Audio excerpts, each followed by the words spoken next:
Better late than never. What's up? Episode 558 WEedNErdWorld. Mr. Smiley's Garden's already in the house. Cheers. I feel like it's really How you close. doing this fine Nice. Sunday? Did you have a good Sunday? I did, man. It was a good weekend. So I had some fun hanging out with my grandson earlier. He's all right now. He's been in a good mood the last few weeks, or last few times I've seen him anyway. So he's, what's up, dudes? It's his new thing. I love the energy from kids like that, man. It's so cool. Oh yeah, dude, he vibrates at a level you can't even imagine too, you know what I'm saying? Like he's just, and you can see it in his eye too, like I can anyway, just he fucking focuses on shit. Like I don't know. Ideas will hit his head and he wears it right on his face, you know, it's funny shit. No hiding it, eh? Cheers, everybody in chat. Fixing to roll up fucking big old lager, some Colombian, I guess. Still swimming in some Colombian. Oh yeah, I was gonna Good touch smoke though. that. It's probably Colombium or your seeded bud or something. Yeah, it's definitely not seeded though. It's the number 4 phenol. I mean, it's good smoke. I'm not complaining. Gonna roll up a hogger since I've got abundance, I guess. I went back to fucking Wild Bill's and grabbed a couple more packs of the fucking rolls for the big roller. These things, I love these things. I don't know why or where I hadn't seen them in a while, but even the kid looked at it. I'm like, I went back in, I bought a couple of regular rollers, 2 packs of these, 56 feet of fucking joint. Why not? I'm like, I fucked up the last box, man. Give me 2. So I think I'm gonna be set for a minute. How many did you kind of keep track of how many? I guess it'd be a while to try to figure that out, but you could Well, probably I'm measure it and thinking, do the math, but I'm yeah, just saying like this is you kind like of 6 mark it. inches. I call this like 6 inches. So I'm figuring, 27 feet. That's what, 27, 56 of them joints. So Yeah. that's a nice. So how many do come in a So- package? I never even looked. Is there 100 in each, or does it even say? Well, on my I use these too. So this is I buy the packs of 300. There's actually 300 papers in this box. And I usually buy these at 3 at a time, Smiley. But this one here isn't it's a roll. Shit. Oops. What's Oh, up, shit. Vegas? I almost fucked that How's it roll going? I'll give right you the up and same- shit. Good thing I bought 2. That's toilet paper for a mouth, brother. Eagles making a big joint this time. That's What's up, That'd be Vegas? a How you tough doing, bro? roll right there. good to see you, man. You'd have to have some. We'd have to be shoulder to shoulder to fucking roll something like that. It'd Right. have to be a teamwork effort. Many hands makes light work. For sure. I love making jigs though. That's one of my things as a carpenter. I love to make jigs. So Time saver. after a while, I figure I could come up with a jig to roll up a joint like that. Challenge accepted, huh, Eagle? When I was a kid, I could roll a joint while driving with one hand, and that's no joke. That's I mean, pretty that's- talented skill. Dude. Because I had a buddy that he could do that, but it was like, fuck, man. I don't know. It's it's an art form. I'm sure I couldn't do it now. Like guitar players have really good control of their fingers too and shit like that. Like it's practice probably too, a lot of it. But Back then, I played a lot of guitar. You may have something there. I don't know. no, Yeah. Cheers, chat. I'm trying to. I'm able to roll one. It doesn't count if you're using a roller, bingus. Dude, Because in my opinion, if- just get the fucking roll, dude. Yeah. if Job done that and make counts, it- Wow. Fuck. if that counts, then I can also roll one while I'm driving down the road. It's a little messy, but as a truck driver, I have that console right here next to me, and another fucking kazoo sent me a fucking tray, which is perfect for like lap rolling. It's just wide enough to sit on both legs and just enough to wide width for like between you and the steering wheel to roll one. I mean, it's literally perfect, and it tucks up under the seat just fine. But if you're driving down the road, you can set it FYI. next to you. Yeah, and just kind of crumble it up with one hand and then open and stuff the roller. You know what I mean? And then just kind of just with one paper. So it's pretty close to one-handed, but not 100. It's pretty close, but it's nowhere near as cool, Eagle. That's for sure.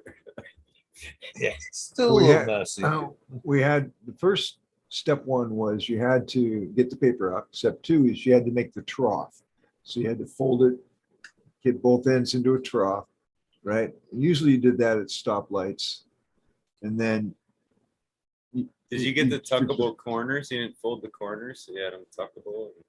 I had the tuckable corners Tuck from corners. with the zigzag and the extra heavy glue, because you're gonna want to do one of those because you're driving.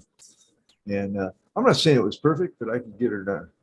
That's like cowboy style. That's the way I picture the cowboys doing that shit. Just like fucking riding their horse, pulling the tobacco out or whatever. Just roll that shit while they're fucking riding. You know what I mean? These city folk, no idea. But that's all we did back then was smoke joints, and got good at rolling. Fuck. Yeah. Especially in between class and stuff, you'd have to. You got one rolled, yeah, or not? Oh fuck! All right, that's going to take an extra. It'd be like, we only got X number of time. Next time, make sure you roll them first, dude. That kind of shit. Well, it seemed like it went from the white papers to the oranges, and then from the oranges to the blunt wraps. But the blunt wraps were actually where you had to scrape the tobacco out and shit, you know what I mean? And then they go to the wraps where you could just buy the wrap with no tobacco and stuff. It's all kind of evolved. It's funny. We Like didn't one have. thing about the Two blunt, Eagle, all the art they blunt do. wraps though is the excessive licking that goes on with the blunt, man. You go, "Ah!" And He's by the all time that too, man. yeah. You had to put it on the heater Like, before you man, could smoke can't it. you sponge in water or something? I mean, is that really what's wrong? That was a little concerning, especially certain people that didn't have the best dental hygiene, I guess you could say would be proper terminology. You kind of go, I'm going to go take a leak. Or something. Yeah, skip this round.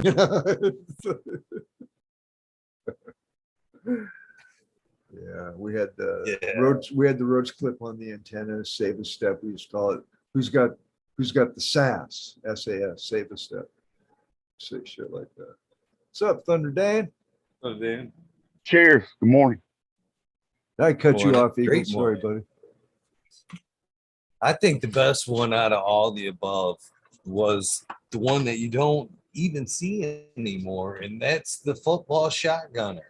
Remember that? You put the joint in the side, you fucking toss it to your buddy, squeeze the shit out of that thing. Yeah.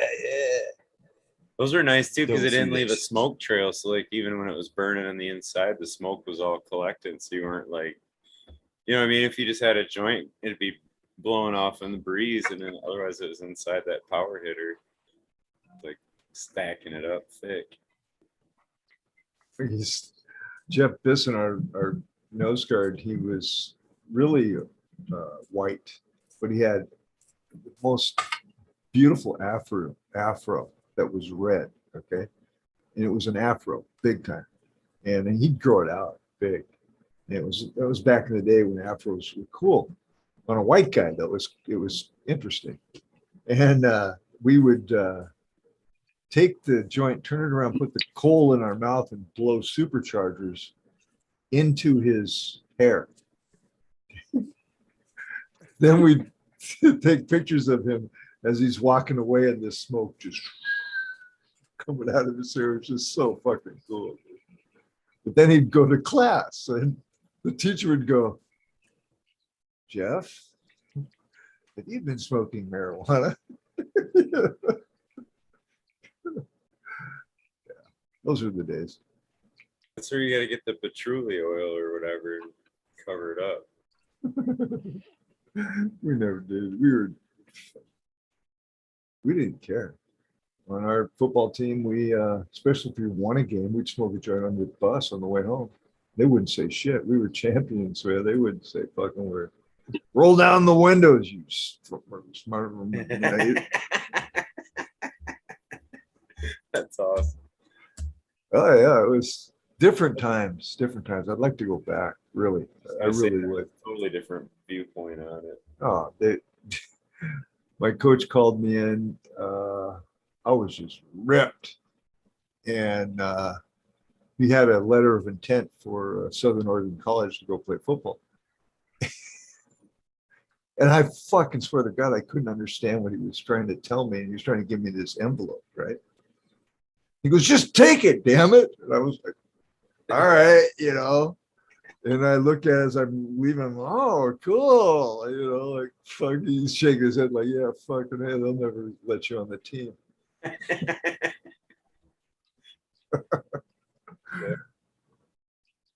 was a lifestyle. Like I said, once I got stoned that first time, fuck, it was on, buddy. Shit. What year did you graduate then, Big? It's 1973. 73, so you were early 70s, yeah. 1973, our graduating song was "Stairway to Heaven" by Led Zeppelin. We had platform shoes and bell-bottom pants. Weirdest fucking shit in the world. All that shit's back in style now, too. No way. You're the fucking man. You could clean out your attic and be like... Dude, I had this one buddy, Jeff. He was short. And he'd come strolling in at my height. And I'm like, what the fuck? And I look down. He's got these fucking shoes that are just... He's walking on stilts, right? So every time I see him, I just kind of push him and he'd fall off his fucking shoes. Twist his ankle and shit. He didn't I like always that. picture that "I'm gonna get you, sucker." You ever see that movie "I'm gonna get you, sucker," where the guy wins the pimp of the year and shit? And he's been in jail for like, in the movie, he's been in jail for like 30 years, dreaming of when he gets out, you know what I'm saying? And he's dreaming of these platform shoes and shit and his big pimp hat. But he gets out and it's like total different era. So he's like walking down the street and fucking he's got platform shoes with like goldfish in them and shit. We're all looking at him like, what the fuck is this dude? It's hilarious. That's a good one. That'd be fun.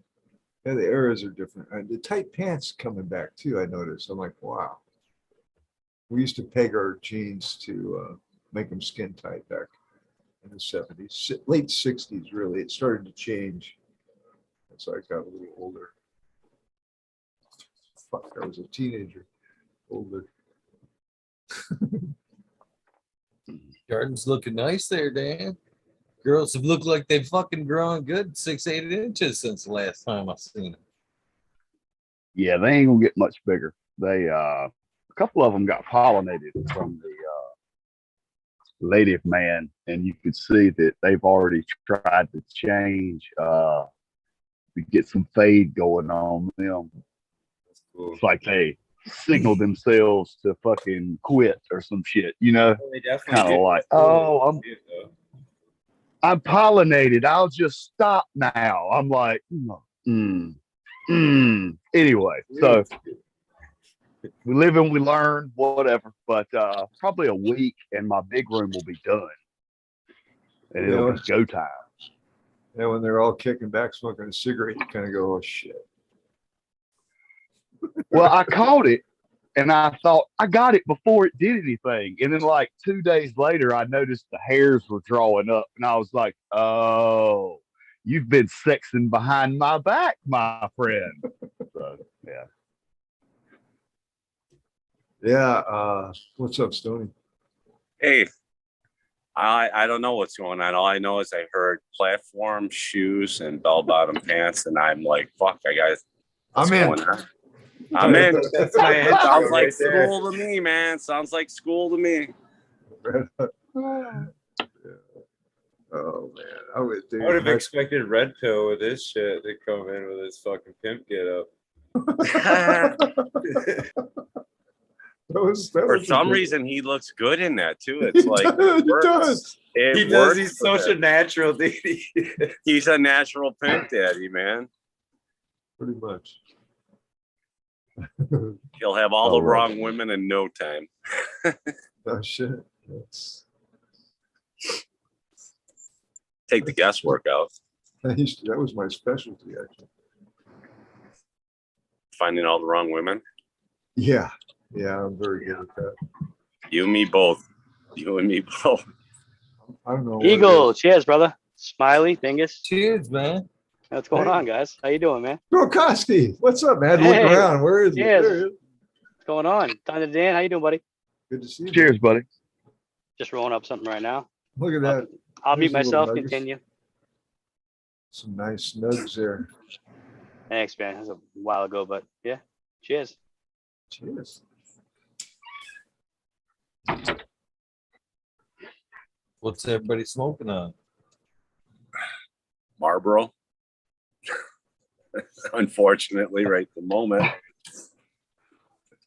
I got some Storm Shadow Irish genetics. Sounds Fair GI Flats Joe. times Josh D, OG from South Bay Genetics. Key lime gas. I'm sorry, actually, Turbo Organics. Sorry. I will be smoking Mendo Jilly soon by Miss Jill. I have a sugar cake I need to put into by Mendo Joe. Hey, your Marlboros are made about 30 minutes away from me, Stoney.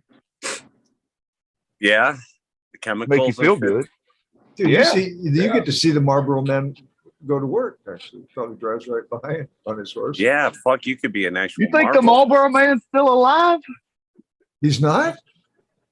Tom South No, died? bro. No, there's like 7 of them that have gone. Oh, is there? Seven. Yeah, Oh, I it's, heard like, the There's been original died. it's like bad luck to be the Marlboro man. I guess so. He always gets cancer. The Winston guy's still around though. His name is Winston too, I think, isn't it? I think so.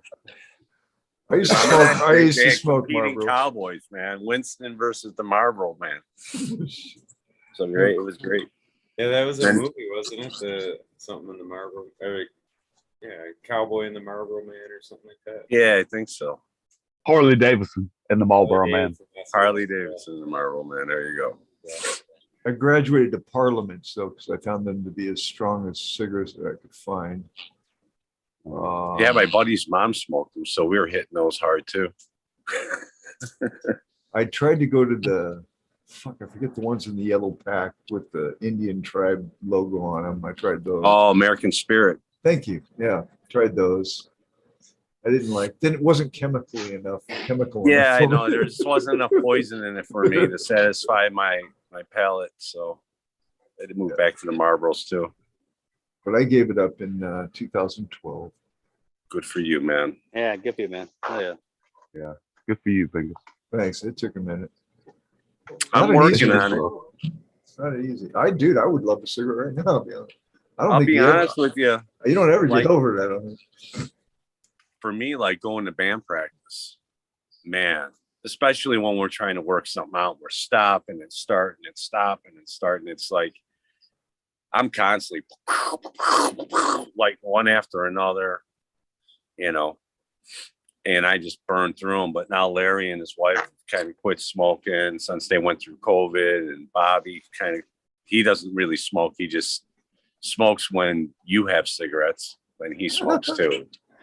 But Gotcha. yeah, How but they're all convenient. kind of they quit buying them, and then I'm like, fuck, I show up with just a half pack now because it's like otherwise the whole thing's gone. Hey, let me get one more. I'm like, fuck, Yeah, man, I'll you guys fucking quit. smokes off you, right? That's shitty. They quit smoking unless there's cigarettes around, and then they'll start up again until those are gone, and then they quit again. So yeah, I got to get on that train too because it's getting really expensive for me. That's how you know it's a real drug. Oh, it's the worst. Can I get one of them? Worst. Yeah, and how do you say no? Too, I mean, it's pretty hard. Fuck you. What? Really? God, you're a cruel bastard. I've always hated the smell of them since like a young age. So like, you know, my mother would be that person that's like, it's cold outside. We're gonna fucking keep the windows up. I'm like, no, listen, I'm dying in here. Like I don't smoke cigarettes. I'm fucking mom. Like seriously, put the window down. Like I'm gonna die. Like this is bad. So I was like, if this is what I have to look forward to with this particular thing, I'm not gonna really go this route. I think I might go elsewhere because I don't like that. Yeah, I'll smoke weed though. I'll smoke blunts like a crazy motherfucker, but I won't touch cigarettes. Never. My old man smoked Camel Straights. My father does that shit. He used to smoke death cigarettes. They used to have like literally crossbones on. What the fuck is that? Like, goddamn, bro. He's like, yeah, I used to get them. Yeah, it used to be called death cigarettes. It was like like next to Lucky Strikes. And I'm like, dude, those are unfiltered, shitty. I had to last. No, My terrible. uncle would go to the store to buy cigarettes for my dad and him. He'd have two different brands. The guy goes, one time he goes, why you got two brands? He goes, I don't want to die of multiple causes. That's fucking terrible. Hey, Wow, terrible way of looking at it. You That's said a good Lucky one. Strikes. Yeah, that's what he Lucky was. Strikes. Lucky Strikes is my hometown. That's where I am from. I don't know Where they nothing make about Lucky cigarettes. Strikes. I mean, you know, hey, that's cool though, man. I mean, if you to each their own, I guess, right? I'm just You're not not. into That's that. where Tobacco I'm from Tobacco Land. I mean, I can name you every place where they're all made down here, you know, but Lucky Strikes, it just happens to be a plant size. I don't know, it's like 2 acres. It's got a smokestack that's like 100-foot tall. It says Lucky Strikes right down to Do they the give- smokestack. It's got Do the they give fucking you guys symbol on it. cigarettes for free? Damn. That's terrible. What? Oh, shit. Did they give you guys They cigarettes? did. The people that worked at the factory got them for free. Oh yeah, Are you sure. kidding me? Really? Cartons of them. Yeah. Fucking yes. How's their- Actually, How's their it health was, insurance? well, to be honest with you, Stoney, they're closed down right now. They're all outsourcing to other places because, you know, they're being closed. That plant is dead, but I mean, it was what it was at one point in time. Well, a lot less people are smoking these days, which is good. I would agree with that, yeah. You can't smoke. Well, does that count vaping though? Because like they still, or do they make? How do they get the nicotine for vaping? Don't they extract that shit too? Or Sure. They do, but it's like, you know, anything else in life. Somebody else, a big fish, bought out the little fish. They closed the little factories, consolidated to a bigger one. And then as they go to vapes and things like that, it takes less manpower because it is more machines, you know, like anything else. Why do I think it's only appropriate that smokestack that you're talking about, Thunder Dan, and every other fucking tobacco, you know, company? Why wouldn't they be painted just like this, like a cigarette? I think that'd be fucking perfect advertisement. Just smoke roll, you know, even ash it out at the top. It's, yeah, right. It's, got a little, it's all fucking gray at the top and shit. Like, there you go, man. Yeah. Good point.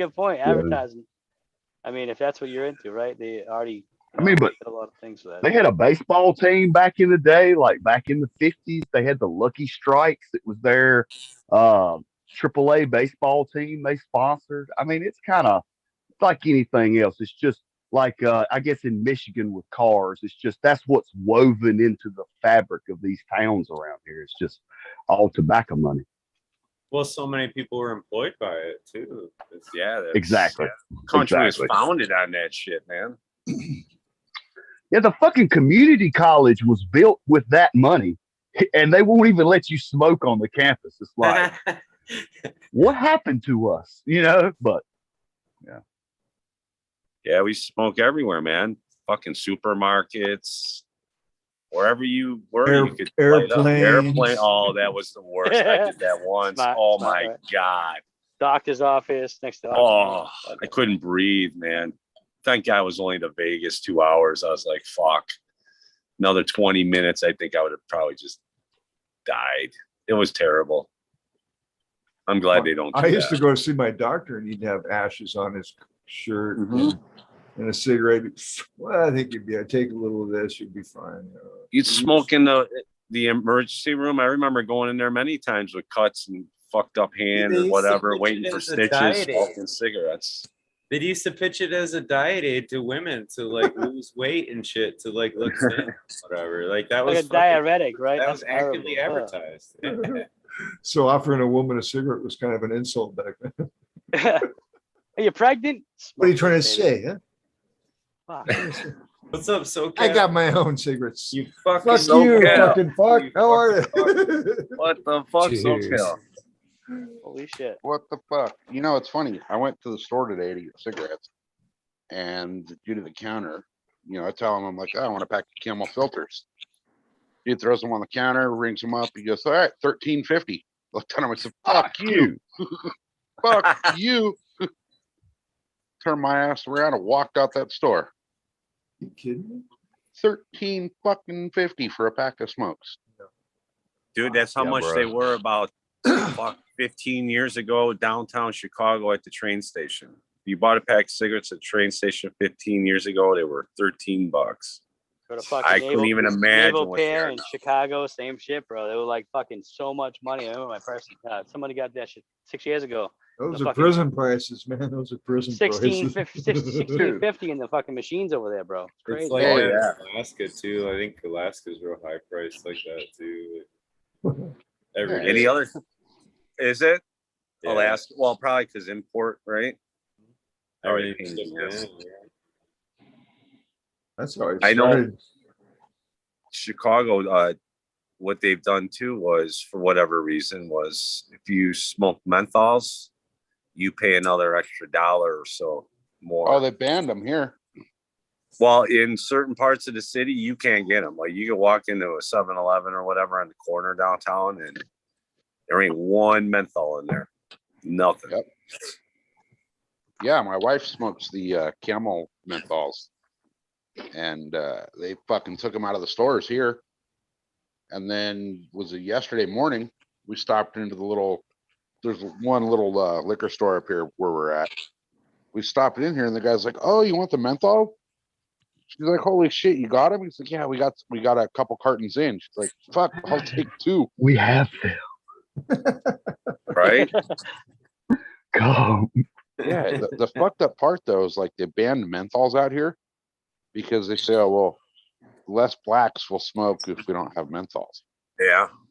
Well, I know more fucking Kinda white racist. No. motherfuckers that smoke Not menthol than racist. black No. people. That's just Yeah, that's not man, racist. It's like what the Not fuck? racist. Right?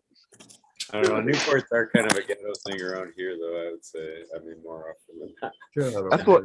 That's what I smoked with Newport. Anybody, menthol. but I just say. For, I smoked Newports for a Goddamn, long goddamn, time. Smiley. Holy shit. Don't be talking about my cigarettes, Smiley. Gotta get them fucking. No way. It's just, Yeah, I will We agree with call- Smiley. Same, a We lot call of the the same 100s shit. Cadillac. The 100s Cadillac. Cadillac. There you go. Corolla de Villes, motherfucker. Those things are huge, man. Shit. I'm just waiting till the day we can walk into the liquor store and buy a pack of like Marlboro Green. And they're fucking, It'll be shit, but yeah. it'll be shit, but it'll be a step in the right direction. What Rob, I hear chemicals are going to keep this burning? You know what I mean? Right? Right? Around my your area, they stuff fucking did away with shining. all menthol. They took away all that shit and flavored tobacco, like leaf products, like blunts and shit, like anything that was flavored, like berries or whatever, fucking gone. Yeah. Goddamn. All right, man. That's what it's Yeah. gonna be, man. Like a 5-pack of fucking blunts all rolled up once cannabis. You know what I'm saying? That'll be like a 5-pack, like buying Swisher Sweets or some shit. Like, Right? Yeah. Sprayed. yeah, This yeah. one it'd be tastes like great. orange. It'll be just like This is great. grape or tropical fruits or whatever. Mhm. Yeah, This tastes like Yep. basement floor. Yummy. Yeah. I wonder what Yeah. the fuck they Looks put like in these. those Have you guys They'll ever make seen, them enjoyable. have you ever seen those Believe that. presidential pre-rolls? Oh. They're we got The a bunch of them with the High Times Cup. gold They're giving ones? them away. Yeah. They're pretty shitty herb rolled up with like honey oil and keef. And then they put like some added flavor shit in it. But like the watermelon one actually tastes like you're smoking a watermelon Jolly Rancher. Get the fuck out of it. All right, but that's more enjoyable than just, you know, shit, I guess. You know, you get crap ass stuff. So, No, Now, like Dan man. said, they make it taste good. Don't worry about that. well, what do they add into Right. that to make it taste good though? That's my Yeah. The problem is it'll probably be a week high. It'll probably be like you go up, you come down. Oh, I got to smoke another Yeah. one. Yeah. Smoke another one. I go up, I come down. I smoke another one because they want you to continue to smoke. You know, Their brand is called Suck a Tailpipe. Right. By Monsanto. right? By Monsanto. Well, if you want Or a you- watermelon terp, I know there's a Mantis Genetics sour melon strain. If you could find that, that fucker tastes like, I don't know if you ever had it, Eagle. Abolish grows that. Which one? That's the sour melon from Mantis Genetics. Yeah, it's good. That's fucking It's, really nice. I had it Yeah. high and tight, got that cut, and had it growing down here. That shit will light your ass up, put you in the weeds. Yeah, those flavored pre-rolls. It was Presidential was the name of the company putting them out.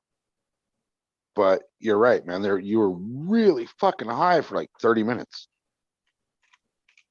And then you needed to smoke another one to get really high for about 30 more minutes.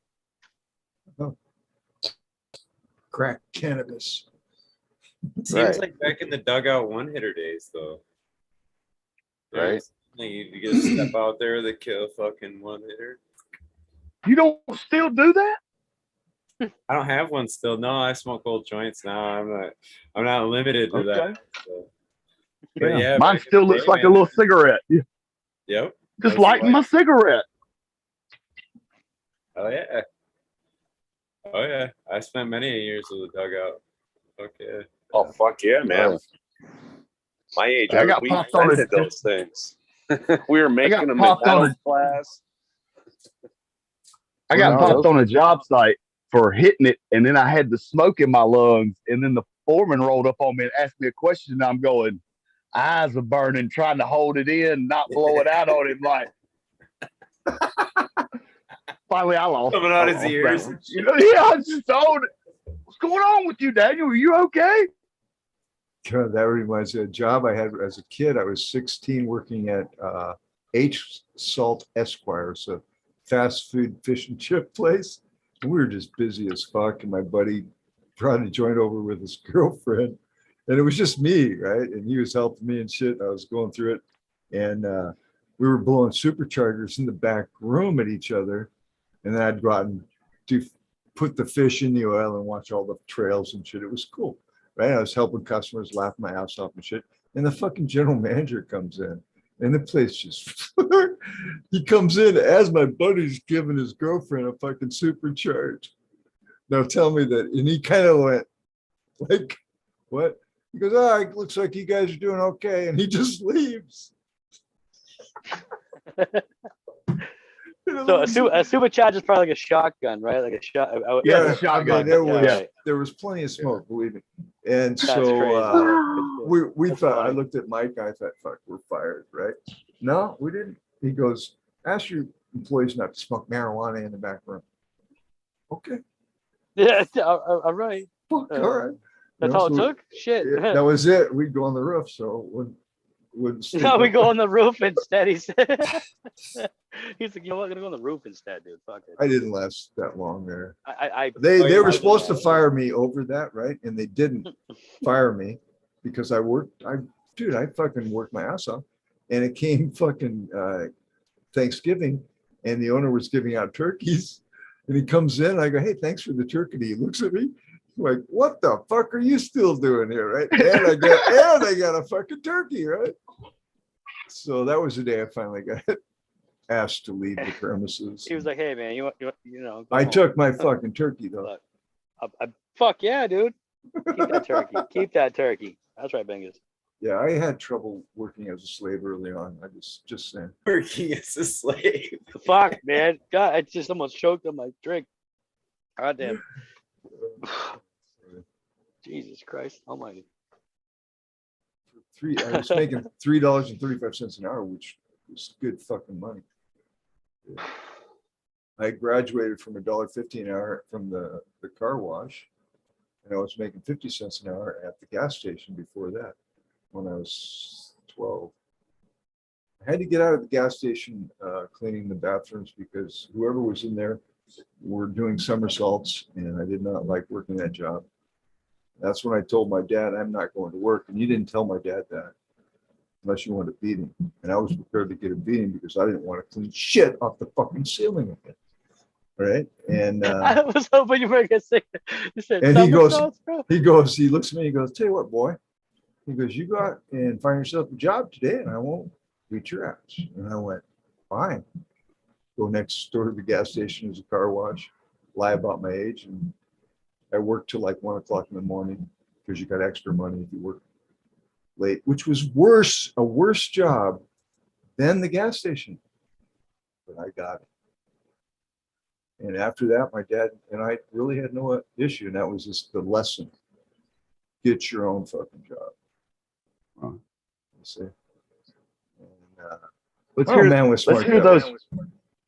hear those first jobs. Shout out those first jobs around the room. Mine was I worked at a barbecue house. I washed the dishes and brought in the wood for the cookers and shit, and was just a piece of shit teenager. But anyway, short sugars. Go ahead. That's My first job was go ahead. I was a caretaker before it was actually a thing. That was my first job. Caretaker or what? Like a person? Old people? No. Oh, like cannabis. Cannabis. Cemeteries. Oh, fuck yeah. Okay, there you go. Yeah. I was like, oh shit. Cannabis. Oh, Yeah. We're like, dude, you undertakers and shit. yeah. We went the other way, bro. Yeah. That was your first job. Hospice, huh? Hospice care? That's horrible. Shit. You won't come out the door, SoCal? Fuck you, you're out. I lied about mine, man. I think I was 13 and got a job as a busboy at the Holiday Inn at the restaurant. Oh yeah. Fuck yeah, bro. Hell yeah. Made it 2 weeks. It was the first and only time I ever got fired. What do you got, Smiley? I was 9 years old, and my first job was mowing the neighbor's lawn for $10 a time. I had to bring my own lawnmower over there, but we lived in the country, so this was a distance. Like I had to drag my push lawnmower, good football field, and mow his yard, which was a good football field, and then get paid for all that. $10 a week, which I saved up to buy my first Nintendo with an extra controller, and fucking, yeah, Super Contra. So score that. Fucking duck hunt. Right. That was the freebie game with it, though. You had to buy the extra games, so I got Super Contra. So I had an extra controller, so me and my buddy Matt from school could play. Battletoads. It was cool shit back then, man. Yep. Awesome. I did fucking hospital work. I was a kitchen worker. I used to deliver the trays to the patients in like a 4 or 5 floor hospital, and that was always an experience for about a year and a half. Then I became a transporter, so it was all like one job that was like you did this for like 6 months and then that, and so made like $6.75 an hour to fucking whip up some hospital trays to some patients that were not in good health. Brother Eagle. Well, I like Smiley did early stuff like mow lawns and shit. I thought about that, but I don't think that counts, Smiley. I think we're going by first actually fill out an app. pay. Yeah. Pay. Yeah. Pay. First paycheck. Redo. Mulligan I on you think two guys. was a porter. I was a porter where I'd fucking take the car they sold, take it across the street, fill it up, wash it, and pull it out front at Jim Waldron's. Nice.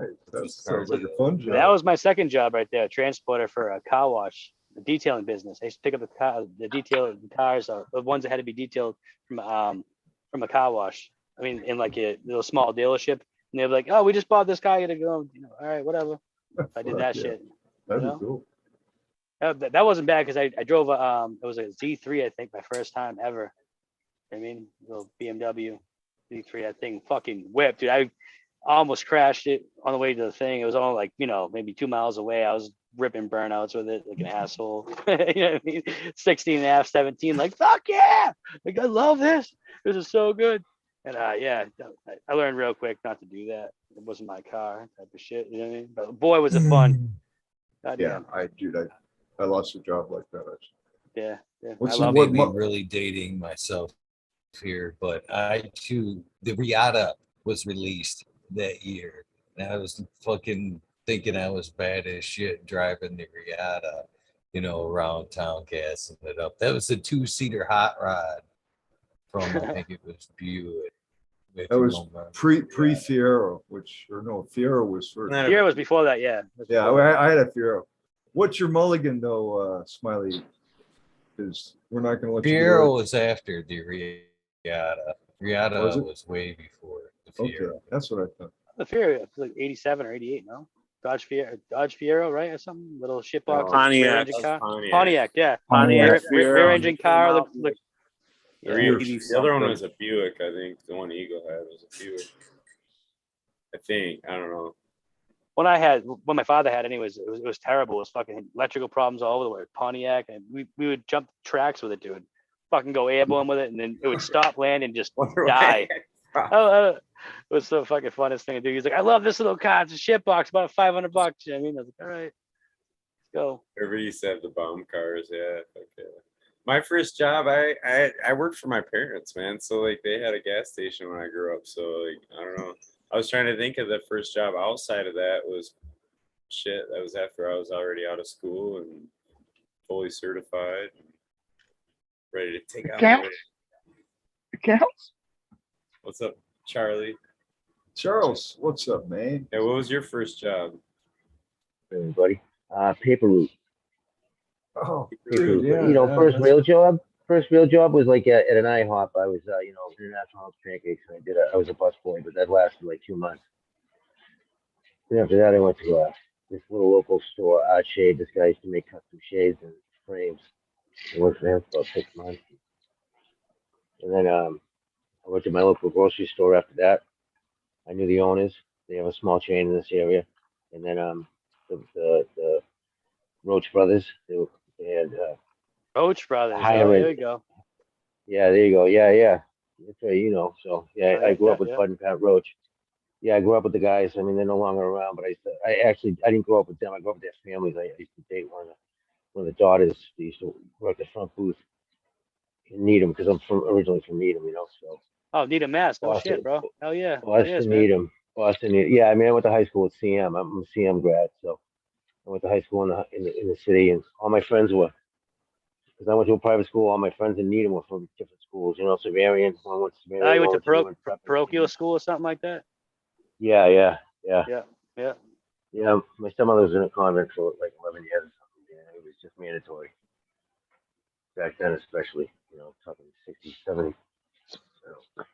Yeah. But yeah, so and then after that, while I was working at Roach Brothers, actually, me and my best friend Chris Nemitz, he was sitting out on the loading dock having a cigarette, and I was only like 15, and this dude walked by, shorts, looked like he was literally, like a surfer, and Joey Quinnen, and my friend waved to him and said, "Hey, what's going on?" from a distance, I was, Joey's coming out with a bag or something, and his father, Joey's father, insured was like loaded, like one of the richest guys. He insured all the schools, he insured the police, the fire, all that stuff for the town, and plus had a real estate business as well. So like an insurance company and a real estate business. So, but Joey had just graduated, he just got back. So anyway, my friend waves to him. I'll never forget it. My friend waves to him, and I said, "Hey, who's that?"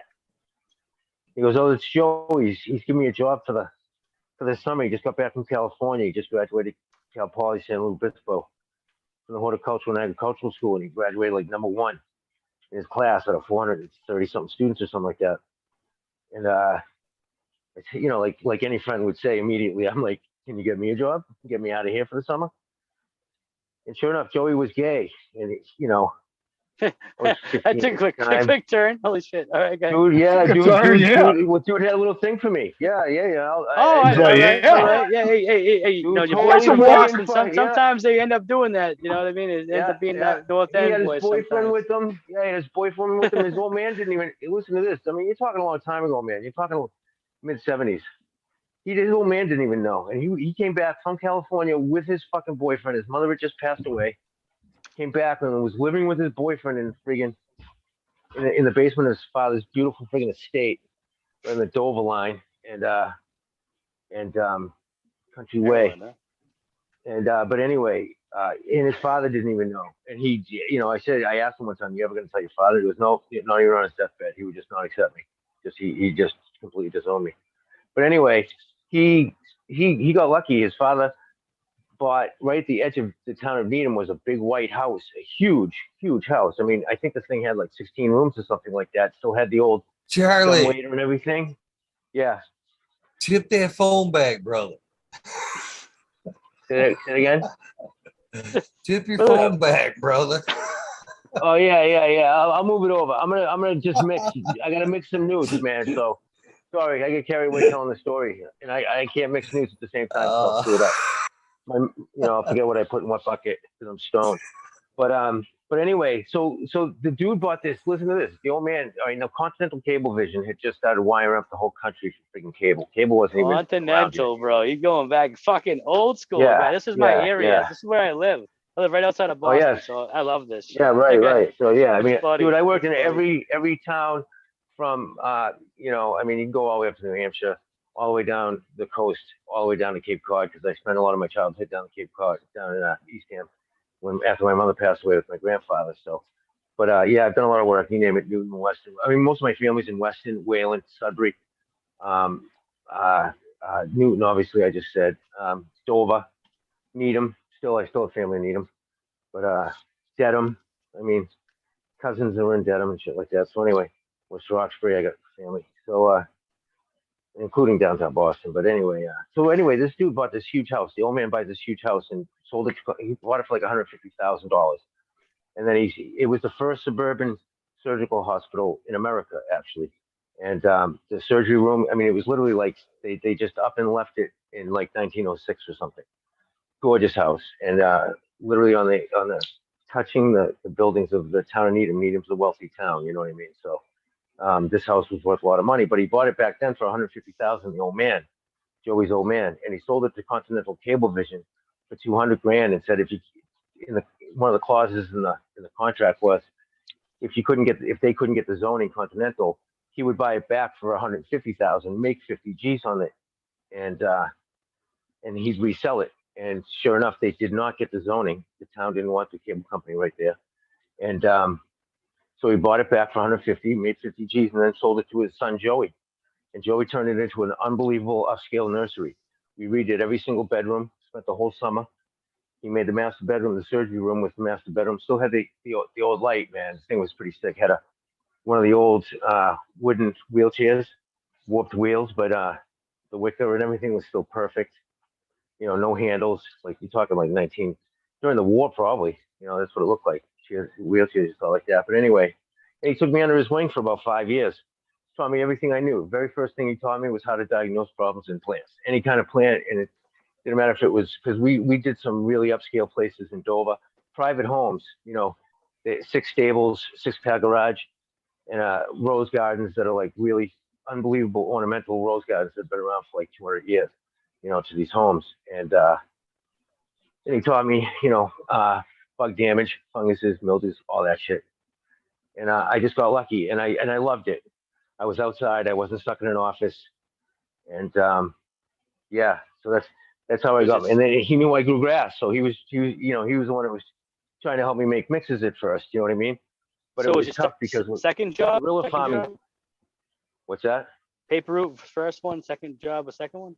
But this one right here? This one here, it was my first job that I could say that I wanted to make a career out of it. But I also went to school. I went to college and shit like that. You know, I did that whole deal and ended up actually opening my own masonry business in the 90s. You know, I got my paramedics license in the 90s, shit like that. But for a first like job that I absolutely wanted to do for the rest of my life, that was it. You know, I had my own landscape installation company, you know, heavy equipment. You know, we did some big contracts, the Plymouth Library down in Plymouth. That was back in like 1989. You know, that was like $9 million back then. And, you know, my company got the contracts for the landscaping, shit like that. I worked with the architects. And then, yeah, but I've always grown grass. So back then, guerrilla farming, what we used to do is once we really got into it and we were old enough, like when I was like 17, 18, 19, we'd actually go out to the Berkshires and to the foothills, and we'd go camping for like 2 weeks and spot out, you know, try and really find a spot that was going to be private. So you couldn't bring soils out there, but we would make mixtures for his plants in the nursery, some of his ornamentals, you know, vegetables, you know, tomatoes, you name it, you know, we had it for the crowd to eat them, you know. So, and, but we'd make up and we'd see what a plant, especially tomato plants, we'd see how well they did. And then we'd bring whatever the additives we put in there and we'd bring them out with us, you know, because you couldn't, you know, you're hiking friggin' 4 hours up in the foothills. You're not going to be lugging friggin' soil. So you just brought kind of amendments. I mean, we even used to do the old fert sticks, but what we do is we dig the hole, usually by a tree. Mycorrhiza loves to grow on the roots of huge maple and oak trees, especially oak trees. But so you try and plant them near the base of them without the tree itself sucking most of the water when it did rain, or when you could get water to it, you know, because you had to find a water source and all that bullshit. That was at least within a half an hour walk, you know, to the area, and you spread them out, 600 plants or so over like 10 acres, or, you know, guesstimate 10 acres. You know, that's what we kind of figured back then, you know, 5-10 acres or something like that, because you're gonna lose half your crop, either from rodents. Even though we put the dried pig's blood out and we'd piss everywhere, you know, you'd always lose, you know, rodents, beavers, stuff like that. Wait, what are we talking about now? Excuse me. What are you Talking about smoking guerrilla on, growing. dude? I want What are we to even know what you're talking smoking. Yeah, I'm babbling. Sorry, guys. I gotta get to work. Dude, I want I'm some of what you're babbling. smoking on, brother. I want, Yeah, dude. I'm pretty. I You just gotta got be a stoned for fucking the first sativa, time. bro. Holy I shit. haven't gotten stoned in Love 2 you, Willie. days. No, it's Dude, from I no want sleep some. and living on nicotine and caffeine and nicotine. And I just smoked the first time in like a day and a half, 2 days. I Oh, just did dude, you some just serious downloaded your rips. whole week to us. We're Dude, good. I just got ripped. want some. Yeah, I want, sorry, guys. Half a life. I want Sorry. some of that. I want some of Yeah, that. not trying to take it hostage. Believe me. Oh, I'm babbling dude. now. You guys caught me. All right. I've been alone for 2 days. I want Hey some of man, that. I get yappy when I get high too. Oh, Dude, fuck. me too, man. Yeah. Certain that's it. strains, man, you can't shut me up, and that's what I'm saying. I went, what strain was that, Charlie? God damn, yeah. Oh, here you go. Yeah, it's my number one seller, blueberry fuel.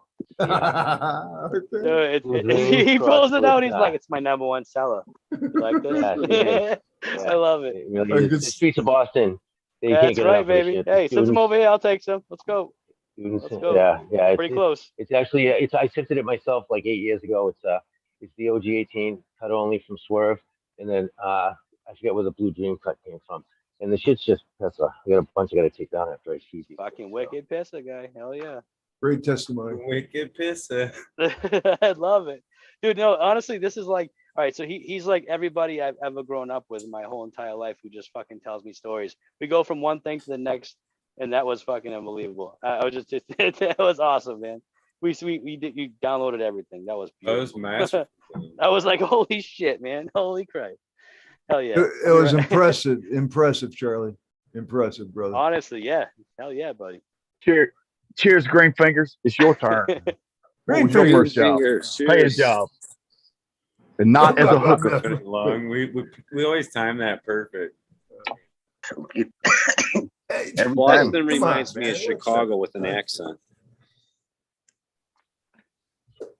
It's like the same shit though. What you guys talk? Chicago, like my roommate in Florida. I had a roommate in Florida from the South Side, Chicago. Hey, Brett Shishka. Hey, Brett, we used to, you know, he was a peon of the freaking crowd of our crew down there. 4-man crew. And we used to make fun of him when we got shit faced on Friday nights because he'd always end every story with "Fuck on E&U. My name's Brett Shishka from Chicago. And you fuck on E&U." Charlie's high, dude. I like it. That's awesome. Nice job, man. Yes, indeed. You can move right in. This is, you need to smoke that and make a video, Charlie. And explain that story again. Get it on tape. Just, how do you follow that? I mean, you know what I mean? It's kind of hard to Brett's follow. still. I've had a hell of a life. I've had a hell of a I'm life. And choking I've been from very it. fortunate to live. Well, and I'm very grateful to be alive today. Every day is a fucking gift. Right on, brother. Bless you. God, you guys fucked me up right there. I agree with Dr. Buzz. The man with the most taco bait wins. No, it's too funny. I had to make sure I read that right. Yeah. Shit. I believe. Oh, okay. Yeah. Bingus, I believe. I got it. I had to bring it down. It was a little high and outside, but I brought it in. Nice one. I can see the brain working on that. More weed. Doc's pretty smart. Doc's a PhD. Doc Buzz Lightyear, acetone. Quite So, an hey, Bingus, intelligent fellow. Yes, sir. what was up with that dude the other day in chat? I think I said something he didn't agree with, and he wanted to let me know it. He has a habit of doing that, and it's okay. He can- Oh, so you've encountered him before. Oh yeah, I got hit today on my live stream. Him and his buddies came over in all their different aliases and basically stopped my live stream from continuing. That's not So, cool. What the fuck? It's typical. It Koski, is you so know that. typical. I know the deal. It's not cool though. God damn No. it. Why can't people just fucking stop? It's all right, dude. I don't need to go live. I'll just go on Eagles and go live. It's fine. I got all my buddies here. SoCal. I'll say fucking SoCal on it. Fuck you, you fucking fuck. Fuck you, man.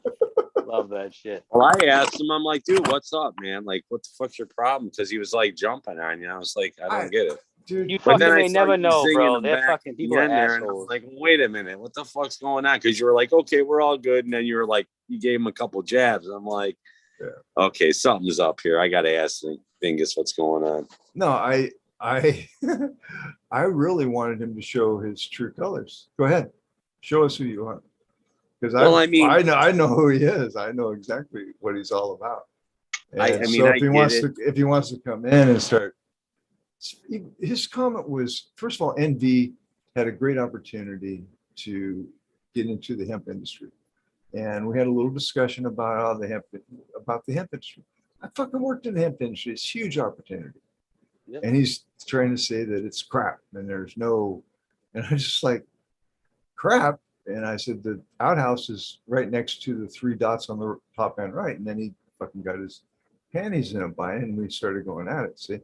And then I just said, hey, I didn't mean to offend you. It's just like you're making a statement that is just bullshit. All right. And we got a guy on the panel that's telling you what a great opportunity it is, or he wouldn't fucking take it, right?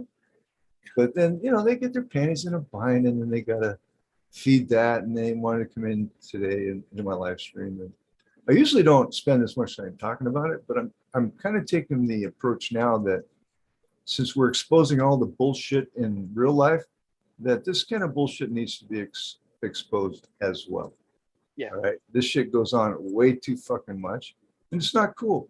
If you need to be healed, go heal. I don't care. I don't hate you. And I realize you need love. Try a different method. That's all I'm going to say. Pretty well fucking spoken, honestly, bro. I mean, I don't know what else to say. I have the same trolls as you do. So, Yeah. Yeah, Koski. we've been in the same spot for probably like 5 fucking years. Yeah, it's I put him on the shout out list. for love. There you go. Dude, Troll. honestly, it's the best Webcam. approach is to give them the love, don't hate on them so much. Make them accountable. You want to expose them? It didn't take much for me to get him to expose himself. You see what I mean? So Right. did I instigate it? Yeah, I guess I did. You know, but I'll take Well, I mean- I'll take accountability for that. Fuck, you know, Any- because I want to protect this place. I don't want it full of fucking Oh, yeah. riffraff that I know is going to cause an issue sooner or later. Yeah, I mean, That's the truth of it. yeah, anytime I get someone like that shitting on me, I usually will start out like, hey man, like what's going on? What's the problem? Like, let's talk about it. Yeah. Like if you're upset with me, I want to fix this right now. And then it's like I leave it just at like that. And then it's usually they don't answer. They just disappear and that's fucking it. I never see them again. Or, you know, they say, well, I don't like the way you're doing this and the shit you're saying. I'm like, well, I'm not telling anybody to do it my way, you know, and I explain myself or whatever. And then we hash it out and we end up usually becoming friends. Yeah, I mean, I've tried several times with this guy. He just doesn't like me. That's fine. All I Hit the say ignore button. is, hey, pull my finger. Hey, I just hit the ignore button at that point. Then it's don't even Some of fucking the shit gets respond. so serious. Like people take it way too fucking serious. To be Yeah. totally honest, like I've said it before too. Like y'all are all across the country. I mean, to be totally real, none of y'all are gonna smoke my weed. Like, you know what I mean? Like, or chances are that you are is pretty low. Like, unless we hang out or some shit. But like, you know, to get all up in arms and be like, you can't do this growing, or you should do something different growing. Who gives a fuck, dude? Go grow. I like, know. you know what I mean? Let me grow how I want. You're not gonna. You don't have to smoke my shit. Like, you know what I mean? Right. Like, I got the strain for them. It's called Go Suck a Tailpipe. Here. I don't understand that shit. Oh, it's salts and this and that. It's like, dude, worry about your shit, man. You obviously got way too much time on your hands. Find another hobby. Well, Leave me alone. it's like I told that douchebag last night in chat. Because, you know, after a while, you know, I was reading the chat, and after a while, I was like, no, fuck this guy. So I piped up and I was like, you know, number one, Bingus will fucking outgrow your ass. You know, he'll grow circles around you. And number two, he'll outsmart you and outthink you every freaking day of the week. And the dude came back at me with mind your own fucking business. And I'm like, well, you're on my friend's show talking shit to my other friend. So fuck you. And that's when I decided to jump into the panel on the Weed Nerd and tell him, you know, hey, go fuck yourself. And then he tried to freaking, apparently, I think it might have been him, sent me a freaking request on IG today. And it's like, yeah, you ain't getting that shit. Although, dude, unfortunately, Fucking he's denied. injured. He's an injured soul. He needs love. And I'm sure it festered all night long. And obviously, it boiled out again in my live stream and on Instagram. Just stay cool. If you're watching, calm down. It's all good. All right. Try Get a puppy. Try a different approach. That's all I'm going to say. Well, and I can't Well, say for that's sure. always- I That's can't say for sure the it was him that environment that actually it hit me should up. be, But right? What's that? Eagle? So that's the environment that it should be, basically. I mean, I don't know. I'm kind of fucked up as it is, but man, all the kids I grew up with, my close friends, man, there was times where we would fist fight. yeah. Fist fight, literally fist fight. All the Next day, time. be good as gold. You know, we got that out of our system yesterday, man. Let's roll forward. And that's the way I've always said that I'd like these discussions to be. You know what I mean? There's nothing that's being said here that we should take it that far to heart to where grudges are created and people don't come back. You know, we're all entitled to our own opinions and shit. At the end of the day, man, we don't have to agree. We don't have to agree. You know, it is what it is, you know, but you know, we should be able to walk away from the discussion and come back again tomorrow and smoke and go, let's talk about something else. Obviously, that's At the not end of the day, it's only that's not in only our discussion, right? conversation. Well, I wish it was. I wish it was. However, there are people that create patterns that keep displaying, and eventually I eat. I'm sorry. I just want to point out that you having people pull your finger seems to be a pattern. So Okay, dude, I'm working on it. Just fucking do. I do come here for therapy. I've said that before. Right. Lot of fingers. Flagellance cures all. hey, look at that! It's a 20. Cheers. Hey. I think. Cheers. Oh, shit. I think We got a flagellance we got a should cure the Monday world. time for a dad Thursday's full of song. optimism for the new week. We got some. Sure. Someone stuck it in. Oh, sneaker. Sorry, guys. Apparently not. That was a real one. Ah, what the fuck, man? Good? Apparently I'm alone on the optimism part tonight. I love everybody. Seriously, even you haters. Dude, you don't understand. Come on.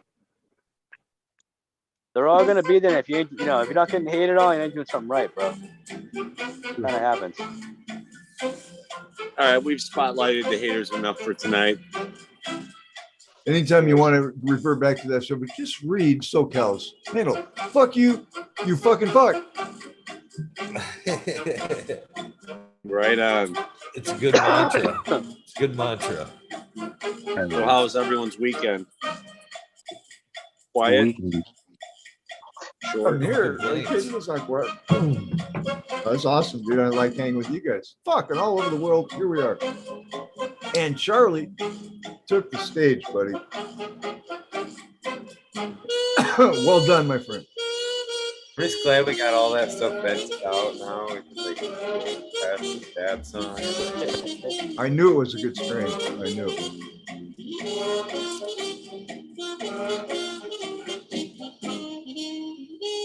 What's everybody burning? What's in your pipe? Bongs, bubblers. I got the P line gas. Bubble hash.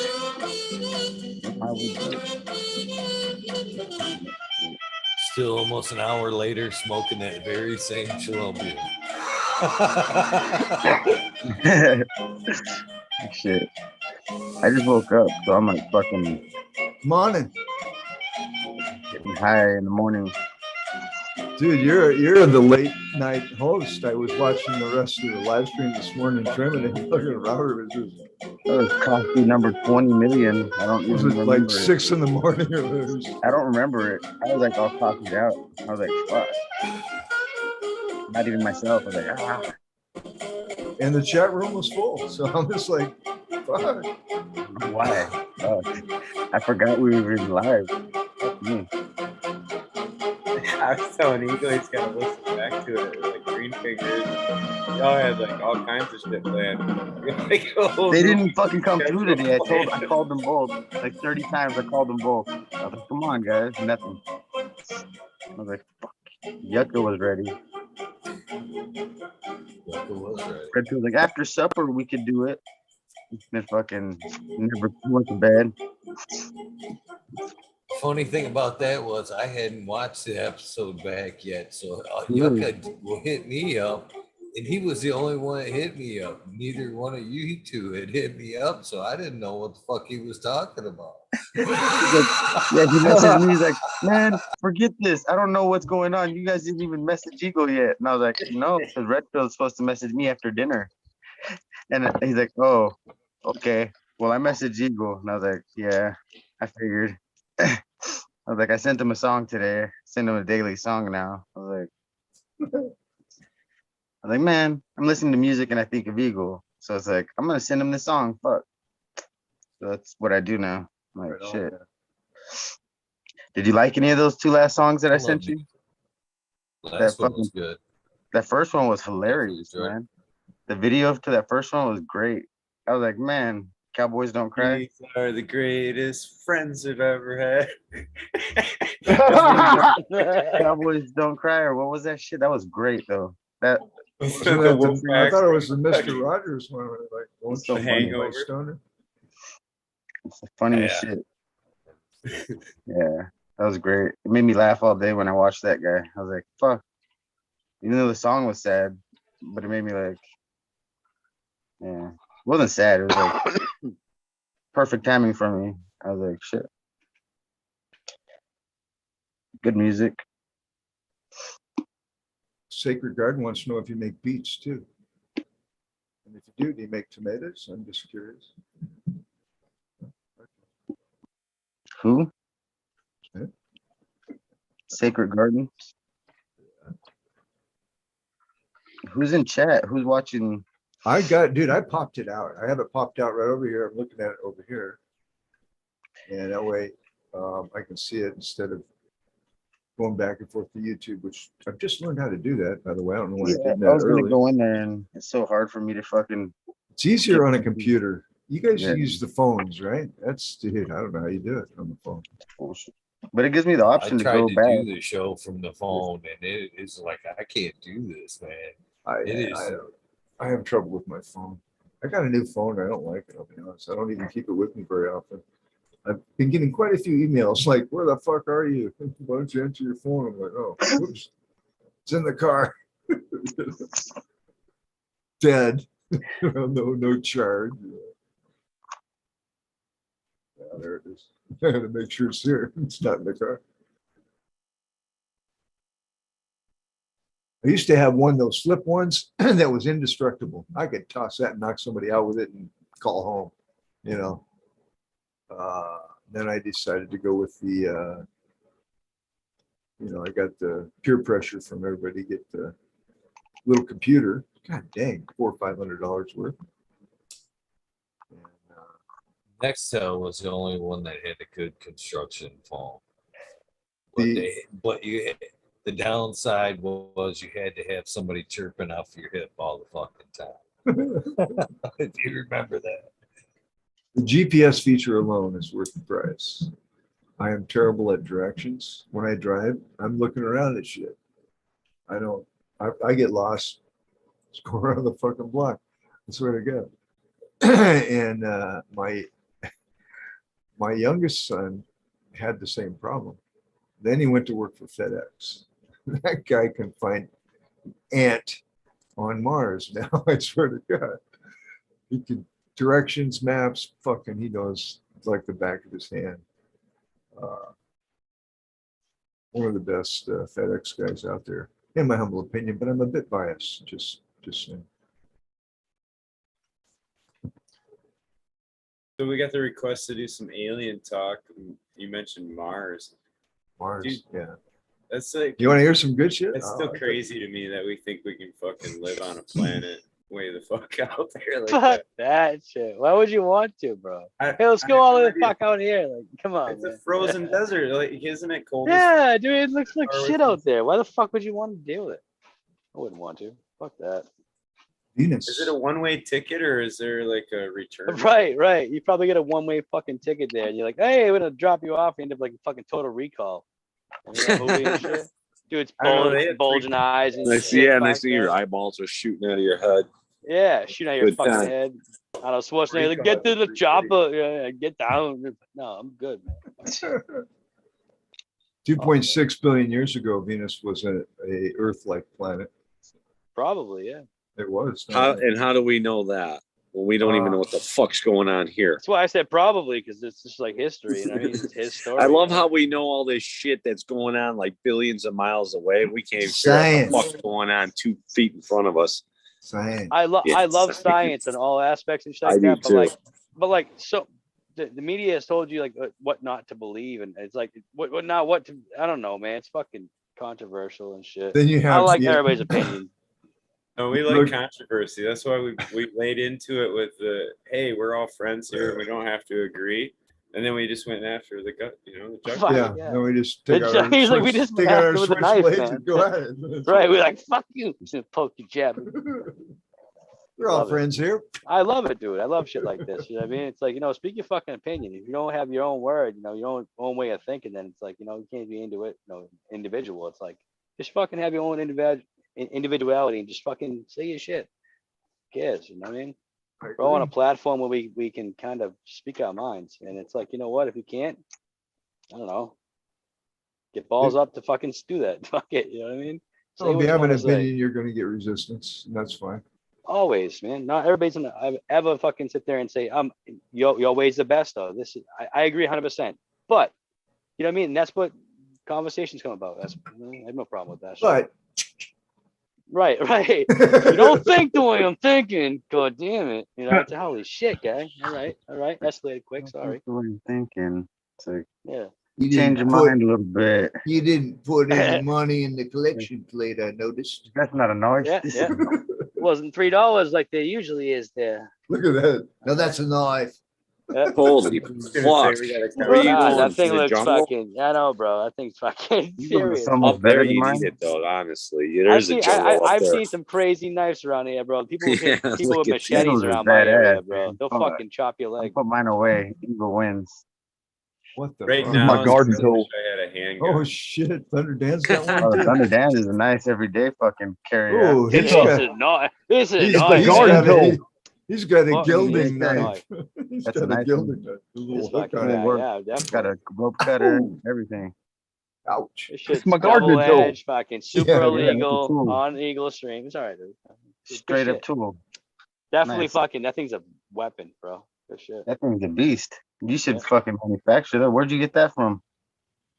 He's like, I'm talking real quick. I'm gonna order me one. Yeah, remember I don't know, where but it's- picked that one up at. I like This is- it. You could this cut is my the fucking favorite. grass around from the edge of the stuff. Bro, that Eagle thing's with a nasty knife, bro. That's a nasty knife. nice eagle on the back. It's badass. I was gonna say, as far as What panel shows go, we're strapped. Fuck. I used to wear Right? this. Come into our Being on area, the home motherfucker. What's up? You remember those dudes used to be on like that home shopping network at like midnight, 2 a.m. They'd be on there selling fucking like a 30 knife set for $100. And Where Yeah, this came from, bro? Yeah. get the fucking glow stick free if you buy now. You know what I mean? It's one of Oh those man, guys. I love That's those. crazy. They were right on, Stoney. If we were up at the same time, so if you remember right, just before the knives come on, they sold silver. Yeah, but hey, Eagle, that don't look like no Ginsu knife to me. Yep, you're right, man. You get fucking 2 for the price of 1, guys. Yeah, here you go. It's like, what the fuck is this? This thing. They have these Ginsu knives on there. That shit was crazy, man. Cutting tin Oh, that's a little cans. one. That's a nice one. Jeez, you guys are A into little knives. bottle opener. My everyday carry. Even when I sleep. When I Even sleep, when this I is on me. Ooh, I got I one sleep like that. naked though, so this, Oh, what I the still fuck? sleep- All right. You ain't completely naked. You got that thing with you, bro. Slip it on. You hook that on your chain. We're good. over there. Puts it on his neck. Fuck you guys. He's Coming in keistering vengeance. 2 of them. He's got Exactly. fucking 3 razor That's blades what at I'm the bottom. Fuck. Oh, goddamn. This is the best weapon of all, though, guys. Oh, what the fuck? What just happened? So was that? bad. What was that, man? Goddamn. It's a weed killer. That's a penis, isn't it? You win that Yep. draw, There great is. fingers. Yeah. That's all Yeah. you-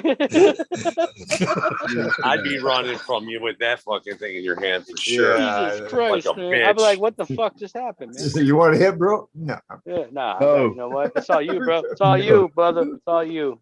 Technique Yeah, and be all. Be Who's running next? and screaming. Yeah. Who wants the next That hit? boy ain't right. I don't know. Okay.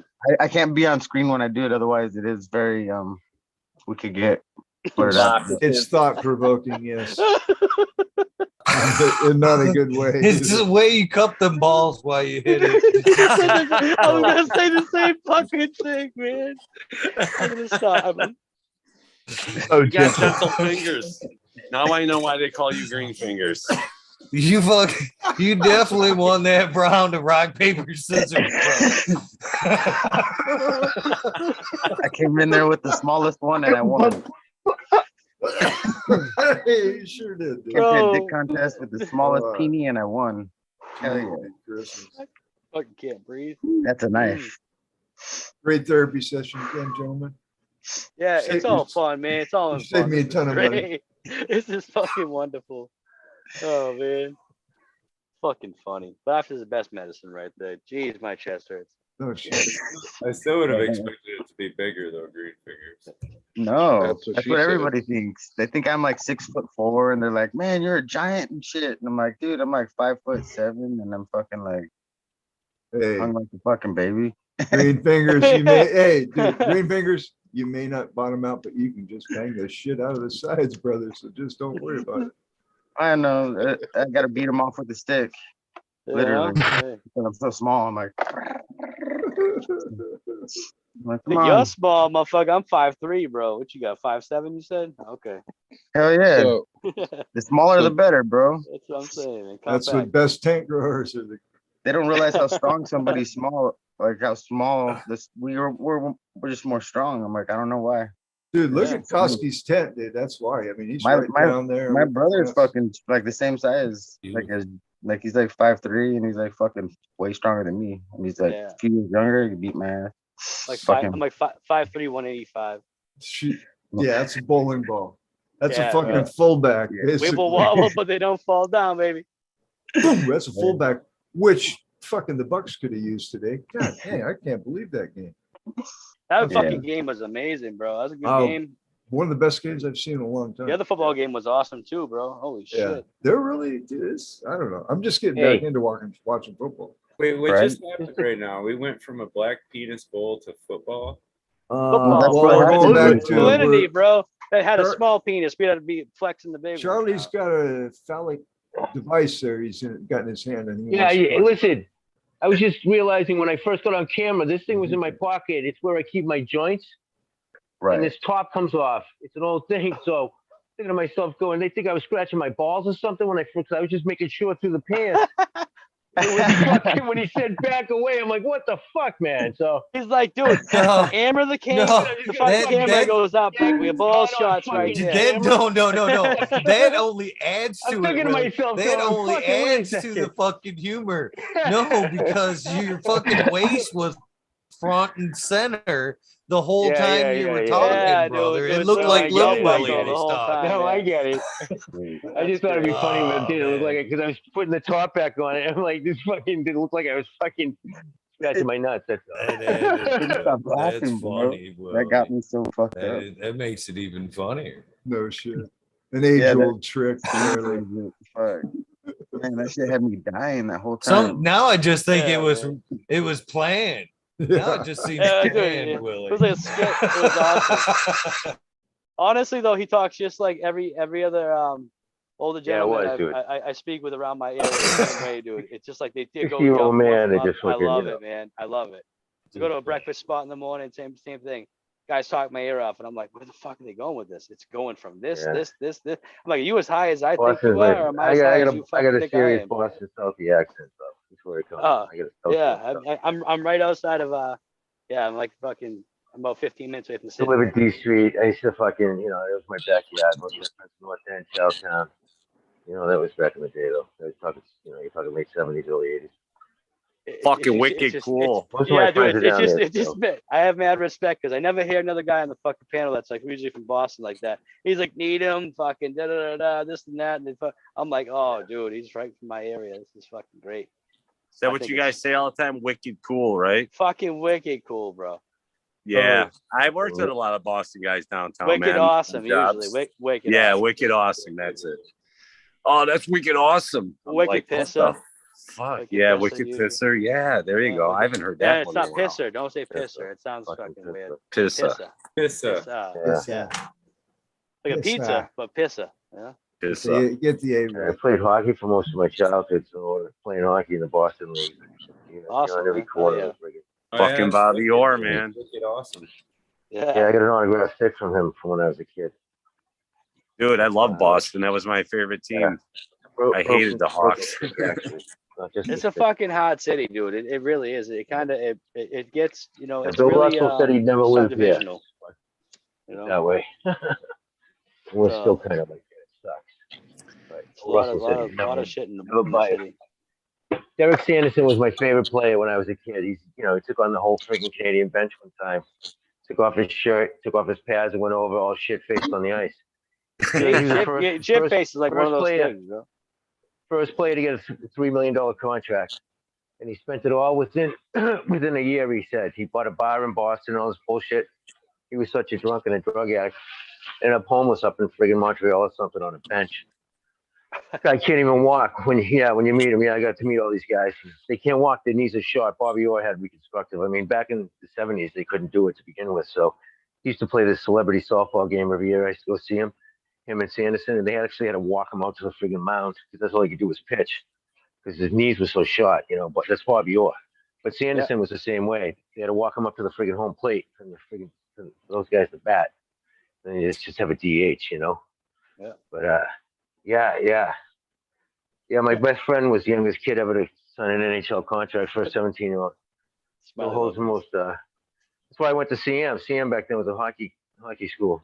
Obviously, this was before Super 8 and all that bullshit. But my youngest brother's first 13-year-old to make Pan Am games over in Germany, and first 13-year-old to make Team USA hockey. Nice. That was back in yeah, the late '80s. Yeah. I had a couple of lived and buddies that breathed were it. on that team too. Supposed to go UMaine.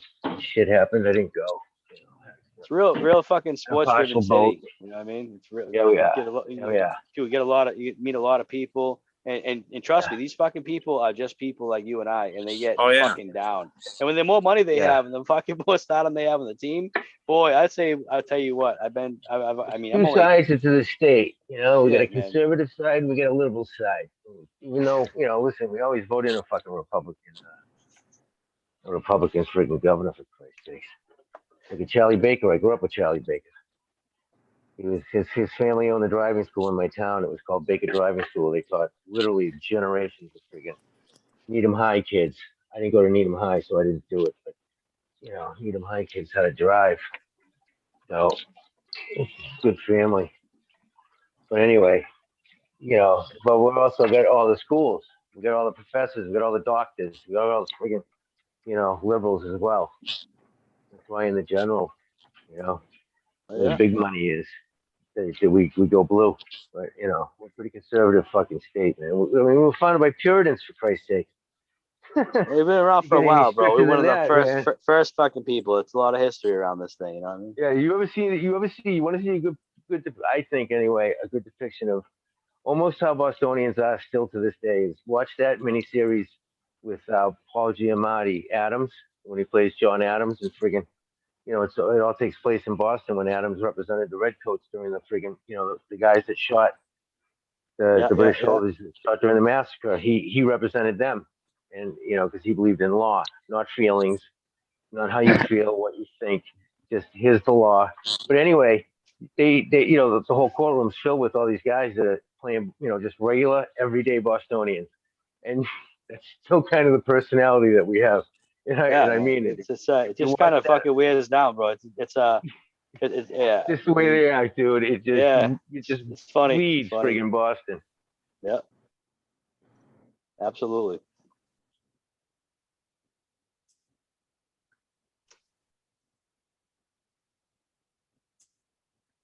Straight crickets.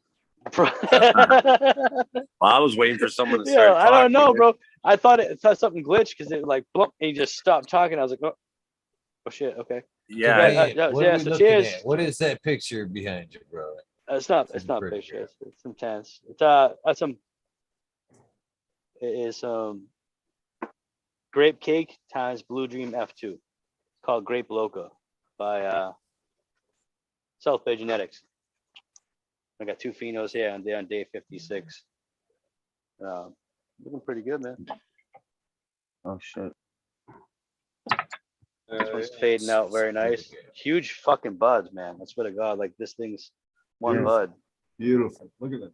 Small plants, but I swear to God, like, if you had a smaller tent, bro, these would be the plants for you. And it's amazing. They're fucking huge. Terpenes are blueberry shortcake, like a really, really blueberry smell, like a blueberry muffin or something like that, mixed with like just like you smell Blue Dream. It just has that Blue Dream smell too. But it's just, oh man, cakey, frosty, beautiful. All right. Yeah. What's yours, Thunder? That's a nice looking picture. Whatever you got there. That old banana daddy. All right. That was good too, man. Oh, that's you, Banana Daddy, huh? Yeah, Yeah. that's her and all her. I'm gonna be happy and die in just a few days. But yeah, old purple Nice, out man. bitch. I feel Nice. like you should change the name of that though, because I don't know that anybody'd be smoking on a banana daddy. Banana Well, Mama. Mr. Greenfingers, Yeah. like, I don't know. I didn't technically pick that name, so I like the name. say what that guy said. Banana Daddy. It sounds strong. It makes it sound strong. It's He's like, only it's weird it's if worth it's in it. Greenfingers worth it. fight. Yeah. That's funny. Was That's it funny shit. was it banana? Did it have the banana turd stand? I love Yeah, the it's got banana some turds, man. some banana terps to it. It's so it's purple, so it's got that purple taste along with it too, and then I think a little bit of vanilla sprinkled in on the backside of it, but it's really nice. It just holds that flavor the whole time through the joint, so that's why it stays. Sick. And it's a hammer. You smoke a couple of them, and you'll fucking just lay back. Sounds nice. That Pretty good profile. Primal Yeah. Punch, the V2 had that real banana, almost like a banana food banana. And it was the same way. From the time you lit that joint to the time you put it out, it had that like banana to it. And I could smoke that shit all day. It was just good weed. Whoever knew we could make cannabis taste and smell like different fruits. I feel like we need a nuanced banana though. Like, are you talking like artificial banana, like the banana runts? You know what I'm saying? Like the candy runts, I'm saying. Like that artificial banana, or are you talking like rotten banana? Or like Yeah, there's different profiles. I agree with Smiley. Yep, 100%. Yeah. So when this one grows and you walk in the grow room, it smells like you walked in the banana section of the fucking supermarket. Nice. Just like, and maybe like a little over ripened, like if you had a banana that was turning black and it's gotten sweeter. That's the smell it puts off when it grows. But then when it gets in the bag, it kind of changes into that other flavor, more. I don't know, not Runts banana, but I don't know, like a banana bread banana, but not with the bread smell. Just like a, I don't know. I'm not good at Like Banana I feel you. It's Apology. a hard one, bro. It's a hard one. Don't get me lying. I'll give you a bag. What? Yep. when I think the taste that I think of when I fucking taste the in particular one I'm talking about is like a plantain. You ever had a plantain banana? They're just like baby bananas, basically. They're like super sweet. And like, so one of those, like mashed up, basically. So that's fucking the smell and taste of that Primal V2. And the skunk beard that he had there was real banana. So everything that he crossed that with carried that into the taste and turn. So that's what I think about when I think of banana. Like, what would I can't even think of like an artificial banana because I don't usually sway that like way. the candy, You know what I like mean? any of the Grab banana or candies, something. banana Laffy Taffies, or any of that shit. You never had them? It'd be like last grab. They don't even sound like appealing. You know what I mean? Out of all the candy groups, I can't. You didn't eat the candy Runts? The little twist the knob quarter, get you some hard ass candy. You Fucking don't know why the fuck you a bought it? fucking mouthful at a time until fucking I I got wasn't you. singling them out. I still Oh, to this okay. day just rip the box open. Savage. Mouthful just sound like I'm fucking breaking teeth as I drive down the road and shit.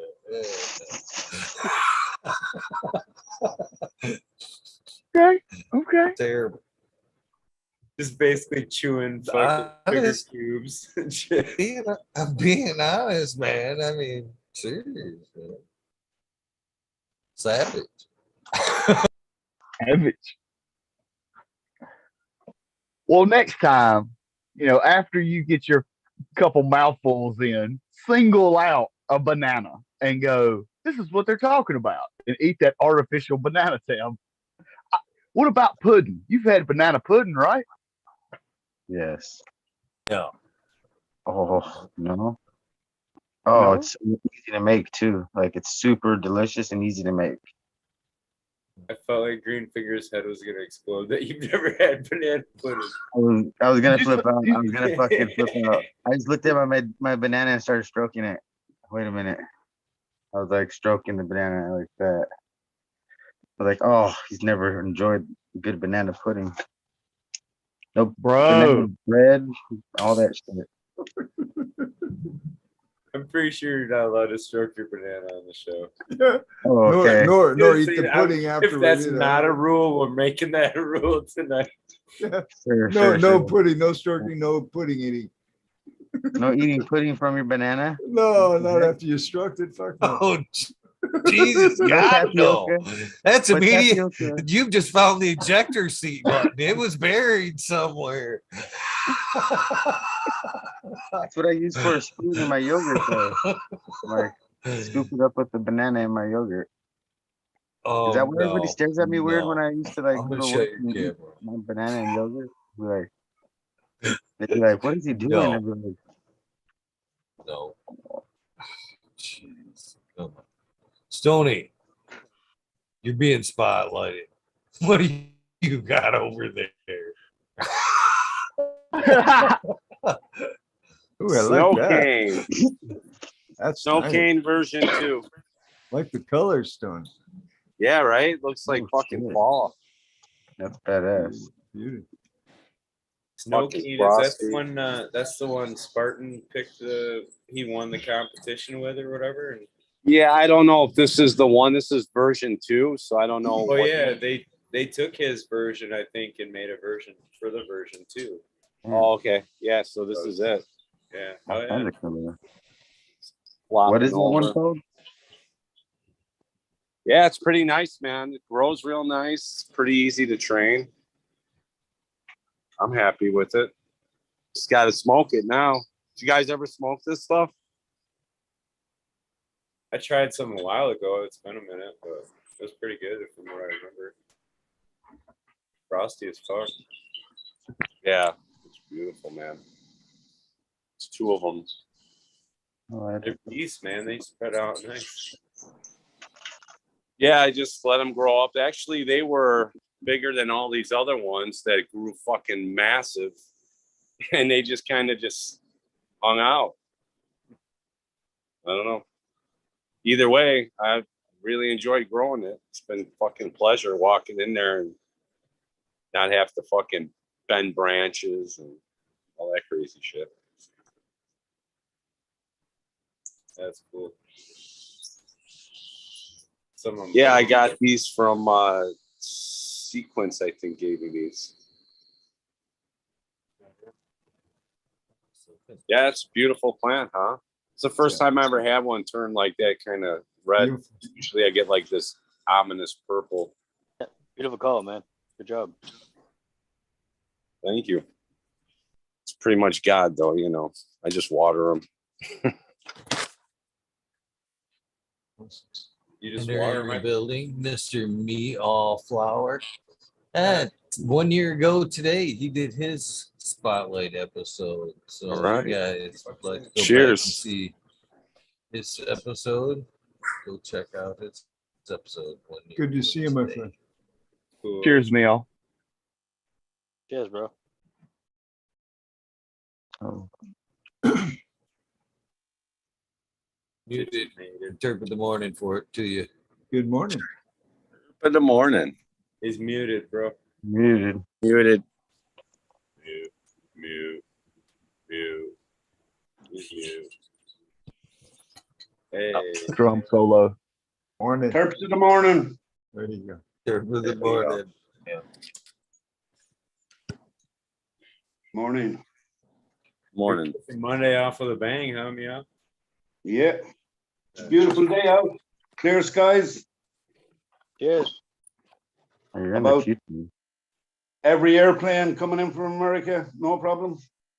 Skies full of them. Yeah, I'm on a flight path.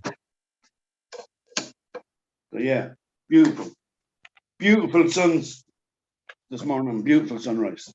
Like it was all misty in the fields when I was walking the dogs, and just a pink sun, like turning like beautiful, absolutely happy days. Start when you all that, yeah. We won't talk about all that shit that previous went on. That's in the past.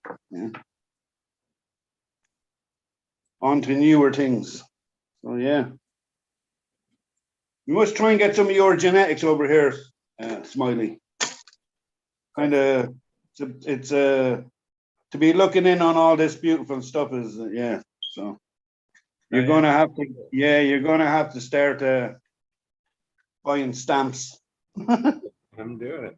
I got him already to Ancient Soul. He's in Scotland, I think. So Oh, lovely. allegedly. He'll be your distributor. Allegedly. Yeah. It'd be nice know to how get, that like, you know what I works. mean? The same at Tal, like, yeah. It's lovely to have our own stuff going. Yeah, that we can just, yeah. Yeah. Because what's the point in propping up all these big, massive companies that don't give a continental fuck about us? True. You know? True. Well, You know, what are they using? The same genetics as what? Or yeah. I kind of made that comment in one of the chats earlier. Like, you know, like, I mean, people always talk about all this hype, you know, hype crosses and whatever, but it's still what everybody brags about they bought. You know what I'm saying? Like, you know, what are you bragging about that you bought? What are you excited about that you're telling your buddy about? It's, you know what I'm saying? Is it Mac? Is it fucking Donnie Burger? Is it, you know what I'm saying? Like, what counts as a hype cross? Like, yeah. I don't know. Some of that's kind of. Yeah, but it kind of depends on what if you're looking for. If you want to produce hash at the end of it, or you want to produce terpy bud, you know, like that real top end terpy bud, because that's where the kind of, you know what I mean, it's that, you know, I think we're getting down to there where we kind of go, okay, well, this is, you know, there's enough recreational weed out there, you know, there's enough crosses of wedding cake to do us for eternity. You know, who wants to get fucking married anyways? Really? The fuck? You know? You're just trying to keep somebody happy. Basically, yeah. You know, I've been there a few times and it's just an expense. No doubt. Yeah. I Cheers, feel like the Meow. conversation just changed though, so I'm gonna go back to weed. I did it Yeah, once. Once was enough. But yeah, and that's what I mean. Like you could, like all the crosses out there in the, you know what I mean? There's still gems out there from back in the day that need to be, you know, because they never got their full, you know, day in the sunlight. They got fucking smacked down because, oh, you're too smelly, you're this, you're that, you're, you know, too loud. You can't be around here this party, you're too loud. Your stuff, keep it in the jar. You know, or We came you from know, I've had different people tell me neighborhoods not. because when I got that shit me all flowered, I giggled all the way home. It wasn't like offensive and shit, man. But I got something that was that loud. I was like, oh my God, I can't wait to get this shit home. And remember, It was a there weren't any victory. It bags was, or anything. There was nothing to hide the dank back in the day. You know, like you got it in a shopping bag. You might have got it in a zip bag, but the zip bag was, you might as well have had it in, you know. I remember often like traveling back in Boston, we'd be on the tea. And I mean, you just would stink the whole place out. Yeah. Every Friday evening coming home with your 2 Oz's or whatever in the bag, in your work bag. You know? You just would honk. I know that I'd have people smiling at me anyways. I've had people stop me, walk out of the tube station or T stations after me and say, can you help me? That's awesome. As much as I hate it, guys, I got to drop out. I got to get up early. Great seeing all you. Meaulflower, it's always good to see you, my friend, jumping on. You bingus always. Thunder Dance, Bingus. Stoney, Smiley. Fuck you, you fucking fuck. Good to see Peace, you. Bingus. Hey, fuck you too, and have a fucked up night. Thank you, brother. Greenfingers, Farmer Willie, and my main man Eagle. Cheers, Chet. Until next time. Biggest, thanks for coming, man. We had some fun tonight. It was. Man, I always enjoy your company, brother. I love you, SoCal. Wait a minute, just SoCal? What the fuck? That caught me off guard. Wow. Fuck me. I think he had. That was a that was a reverse fuck you, wasn't it? Yeah. That was strong. That He was- fucking went out with a strong one on that one. Whoa. that damn. And he just They just shoved left me he just speechless. shoved a flower in your fuck you. He shoved it right up your So Kel's over there like he just got goosed by him on the way out or something. Right. I kind Yeah, of he's felt like, violated. whoa. What the hell? Who was that? I feel I feel violated. Feel violated a little bit. I almost feel violated for you. Fuck. Didn't even see it coming. Didn't see it coming at all. This is like, I love it. It's the ones that I don't see that'll fuck you up, you know? tell me about it.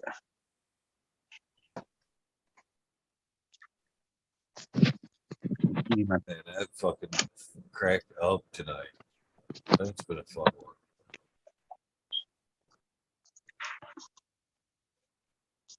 Not to like say that to crickets or anything. All right. So My what's mouth up, was full of Eagle? banana. This shirt, man, Nice. it's pretty fucking, it's crazy, you know? So in the summertime when I put this on, this thing was like melting the skin off my body. And I figured, man, this is going to be a great winter shirt, man. I put it on now and it's like sucking the heat off of me. It's wild. What is this thing made out of? Alien technology, bro. It's crazy. Yeah. Maybe it's what it's for. Like you're supposed to like run around or something and it wicks like Yeah, the heat off of you. the wicking, So- the foot wicking one, right? That's tough for me to say there because I let him pick basically what I get. Sometimes they're like a straight polyester. Sometimes they're a polyester like performance with cotton feel, but they always kind of vary with basically whatever he's got the most of. Because I just like to work, you know, the deal I don't know, man. The deal we have, you know, is basically I trade basically. So I like out it. of I think it's pocket probably going to be my new exercise shirt. Because I could feel it pulling the heat off. everything's out of pocketed nothing so far. So everything's been traded. So I try to make it as easy for him as possible. You want to make shit. I think he hit me up today and he was like, "You like that print?" So I think he might have a bunch of goofy new shit for it, whatever. He actually had Yeti cups. I was like, "Yeah, that'd be cool." But, yeah. So that's how that works. So I can't tell you the long story short, I guess. Right, you can't just tell grabbed which whatever one he had in available, particular yeah. got. Yeah, yours might be a performance. I don't know, but I wish I knew. I don't want that one again. Right. But I'm glad you still support it, though. That's awesome. Oh, yeah. Love it.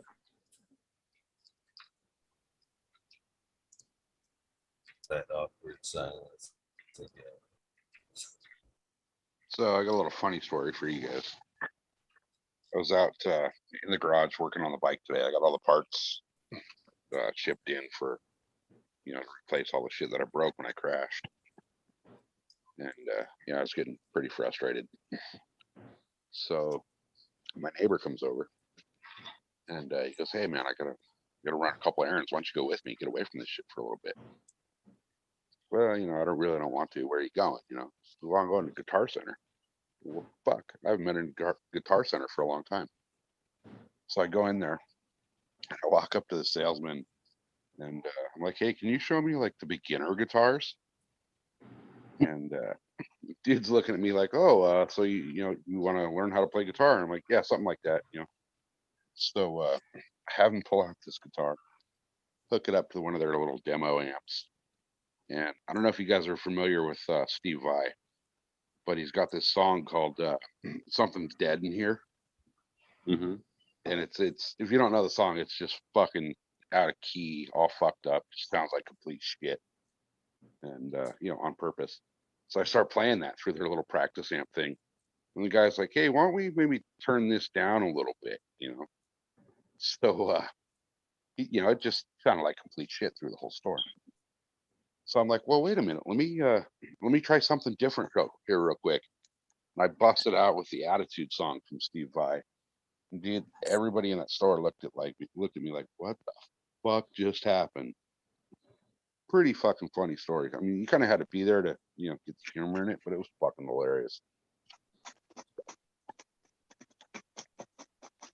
Like that "Something's Dead in Here" song sounds like he fucking dropped his guitar through a tree and strings were hitting like every leaf on the way down just as they fell. Right, but it's not easy to play either, I'm sure. No, it's Steve Vai, so it's right. Frank Zappa. Right. Think about it. And he used to transcribe for him. So Frank would be making up the song and telling guys what to play and how to do it, and then he would be fucking putting everything on the paper. Yep. Black Page is still one of my favorite ones. That's crazy. Yeah, actually, Steve Vai, I got tickets for Steve Vai coming up this week. Yeah, that's right. You were saying. Yeah, he's playing a little, it's like a little performing arts center. It's like a little 700 seat venue. He still have the same band? Colton, I forget his drummer's name, Colton something. Colton, I can't remember the dude's name. Yeah, I can't either. Yeah. It's all tatted up. Yeah. I'm not sure who's with him these days. It's been a little while since he put anything new out. So. But, yeah, I mean, he's got his niche following, I guess, right? Yeah. Yeah. I mean, I love it, but I can only take so much of it, Yep. I could listen to him though longer than like Joe Satriani, not to take anything away from him, but his stuff just seems more just like computer almost. It's so perfect and clean. And yeah. Yeah. It's too much for me. I can only do like 2 or 3 songs. And I'm like, all right, man. There's no vibe there for me. I don't feel anything. I hear it. It sounds good. It's pleasing to the ear and everything, but it's almost too technical and too well thought out. Yeah, it's not alive. It's just, yeah.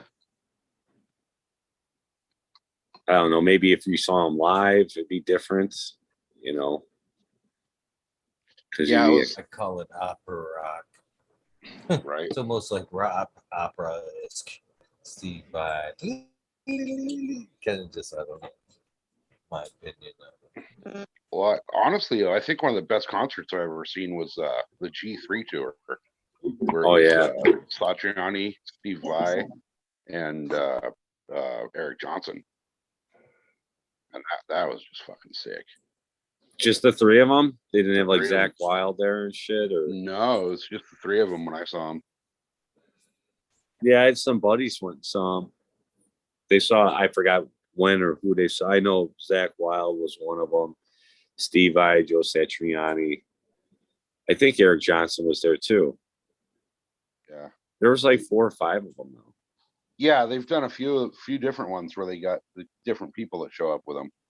Yeah, they rotate the cast a little bit, or guys I'm sure are busy or something, and they get someone else to come in, which is kind of cool. Change it up. I know Yngwie Malmsteen was in it once or twice. which I was surprised to see. I was like, wow. There's one they did a long time ago where they had like BB King and Bo Diddley up there with them. Oh, wow. That was fucking phenomenal. Yeah, that would be fucking cool, man. I almost got to see Stevie Ray Vaughan, Eric Clapton, and who knows who else would have been there up. What nights of guitars? Real up personal. Huh? The nights of guitars. Is it? Where they'd all play together. BB King, all them. Yeah. Yeah. So what happens? Yeah, Randy is, California and all them.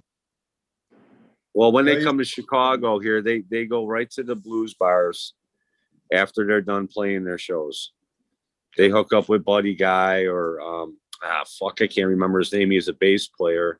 My friend's a bass player. He used to take lessons from this guy. He's a famous blues bass player, and I can't remember his name. Sorry, but Lonnie Brooks. And so he told my buddy, he's like, because all our friends went and saw these guys up in Wisconsin, right over the border.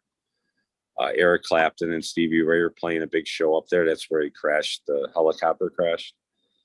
But we heard from this guy that they were coming down to this place called Kingston Mines in Chicago. He says, so if you get here before they get there, you'll be in. Once you're in, they close the doors, they lock them up so no one else can get in, you know. So you're basically locked in with some of the greatest guys, right? So we were on our way down there, and that's where it came over the radio that the helicopter crashed and everything. So we just fucking turned around and went back home. We never even went down there. But yeah, it was fucked up.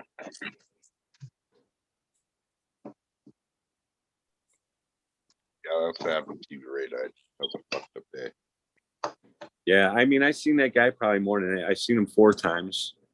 Out of those 4 times, 2 of those times I walked right up to the front of the stage. I seen him when he was opening up. He opened up for Bob Seger. I had no idea who this guy was, you know. Nobody knew who he was, and we were just blown away. I mean, I'm not gonna say he blew Bob Seger off the stage, but he kind of blew Bob Seger off the stage. Bob Seger was probably just above over prime at that time, but then he came back around. That was like early in the summer, maybe end of spring, and then he came back around. He was headlining his own show late summer, so he blew up on that tour. And that's when he had these brothers band, the Fabulous Thunderbirds or whatever, playing, opening up for them. And then they got somewhat famous, right? Yeah, not a Fabulous lot of people know Thunderbirds that. were awesome. Oh, sorry. So good. Oh, I was just gonna say, not a lot of people know that about Stevie Ray, that he played with his brother for a long time. Oh, yeah.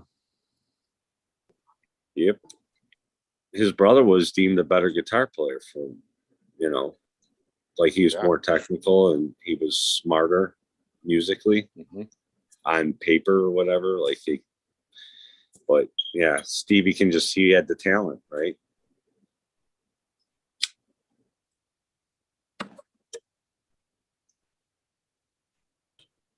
Wrap it up. What's up, everybody? Those are my favorite tunes. Cheers. Hey, cheers. Cheers. Cheers. Taking me this long to de-seed, enough for a joint. De-seed? What are you de-seeding? It's like a wedding cake, kind of gelato. That Did you say we had enough wedding cake? Nobody's getting Yeah, I know, but it's not going to be around anymore. You know, out with the old and in with the new, as they say, isn't it? You know, let's have new. Yeah. Cheers to that. I jumped onto that Trichome Jungle half price sale that was on last night as well. If anyone missed that, was. I did miss that, but that's nice, man. Yeah, half price. So I got in. I got some sour fusion, sour Nino, real terps. Have you grown out a lot of his stuff? I've grown out Mandarina. I've grown out the Lilt and Rihanna. or not Rihanna, it's 100 hand slaps. And then I've had like crosses of their stuff, which is the tropic, you know. So Yeah, he's definitely an interesting guy. He's been at it for a minute. the lilt I still have. I just need to go back there and do it again. You know, I still have a lot of seeds of that. But that's unique. If you're into, you know, lilt, like if you're into pineapples and all that, exotic-y, fruity, yeah. He's really got, he knows his shit. He really knows his shit. I just scored some of his gear there, meaulflower. I got his Rose Soul and Shiva Soul is what I got from Trichome Jungles. Lovely. So that's like that's the Rihanna is the rose, which is the 100 hand slaps. And that's beautiful. That's when I go back to there, it's like getting, you know, Turkish delight, you know, that Turkish delight flavor. It's beautiful. It rolls off in your mouth. Like it's beautiful. Like fills your jaws up with lovely terpenes. You know, that's just, oh. And it's the joint that you smoke from the beginning right to the end, and you'd nearly eat the roach. You know, it's that type of, you kind of go, no. So yeah. Very appealing. What's up, BuddhaBOY? How's it going, guys? Yeah, you guys have a good weekend? Yep. Oh yeah. Going, Buddha. Hold on, I need to see everybody here, although okay. Oh man, everything's good. There's Smiley, there's Eagle, there's Thunder Dan, there's Stoney Rockafeller, Farmer Willie, I like that.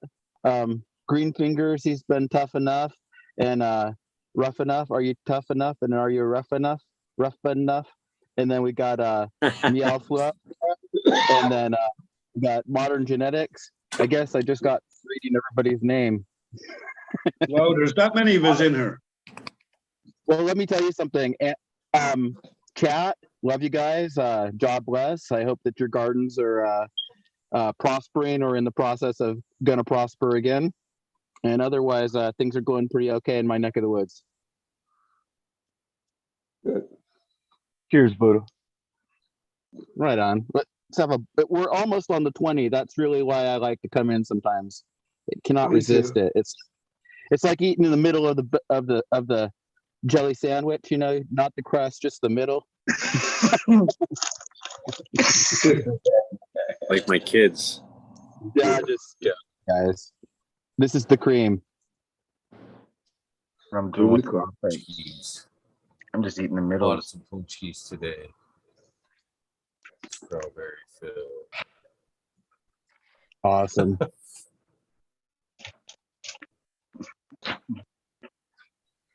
So hey guys, my battery's So Kyle, I have a question. Yeah, I what's saw up? your name on we're both subscribed to the Sebastian Loeb feed on Instagram. Oh yeah. And that guy's 47, 48, and he just won Rally Monte Carlo, and he's been retired for 10 years from the sport basically, and he just kind of a journeyman. He's a French guy who's like the best of all time by far, you know, obviously. Just it would be like Michael Jordan, which he did, you know, he came back, and all these great athletes, you know, Walter Payton in his 40s too. I'm just saying, my goodness, big respect. Sometimes the old guys, you know, they're patient. And, you know, when the opportunity comes and they have all that experience, and he got a new car because the rally cars just went to the hybrid era for rally cars. So he said, this is a good car. And I can imagine he was really thrilled. And this same guy did Dakar rally, which is a desert rally in Africa, or in Saudi Arabia is where it was this year. But he did that basically about 14 days ago. So he went from doing that, you know, this like dune racing, you know, marathon, to doing, you know, the most technical rally. The thing about Rally Monte Carlo is it's mixed. It has snow and ice and tarmac. And because of that, it's really challenging because they only have so many tires they can have and things like that. Anyway, I know everybody's not into it, but it was a really remarkable thing to see. Sorry, Buddha. Cheers. Good. Happy 420. I should have Happy said. 420. That's what I should have said is happy 420, Buddha. Happy 420. Yeah, that dude's an incredible driver, Buddha. Amazing to be able to watch him in my day. You know what I mean? Every generation has a chance to see greatness and just about anything. You know?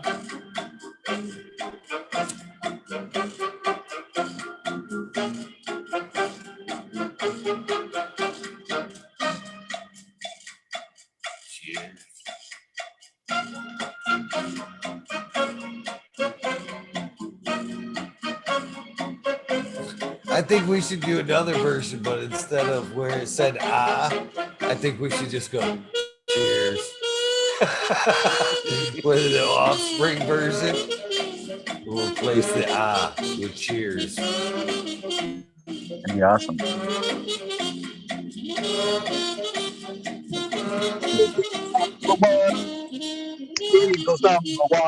It's okay. You can be number 2. We're on number 1.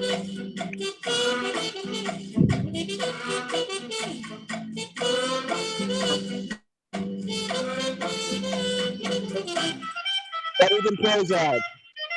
Coming in to the YouTube channel. Here it is. Fucking talking shit with Eagle. Get your 420 on. The picture on.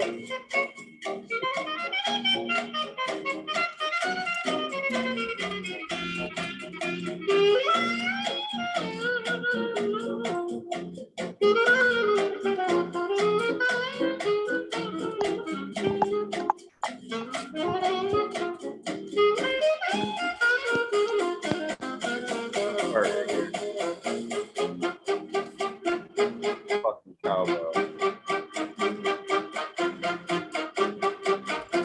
Yeah, beat the shit out of that cowbell.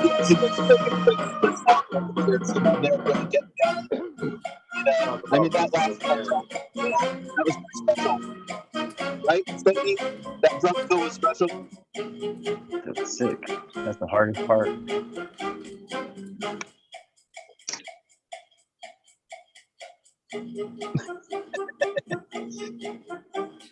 I was thinking about that the other day, Smiley. Fucking, is that a cowbell or is that a metronome? That could actually be a metronome. The cowbell. You think so? Oh, I know it is.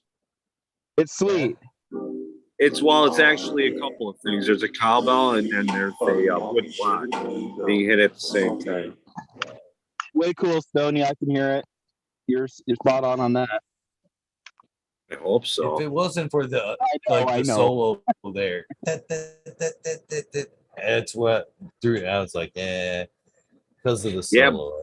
But do you hear in this song? There's like that little stutter step they do, where the song kind of seems like it slows down and it seems like it speeds back up again.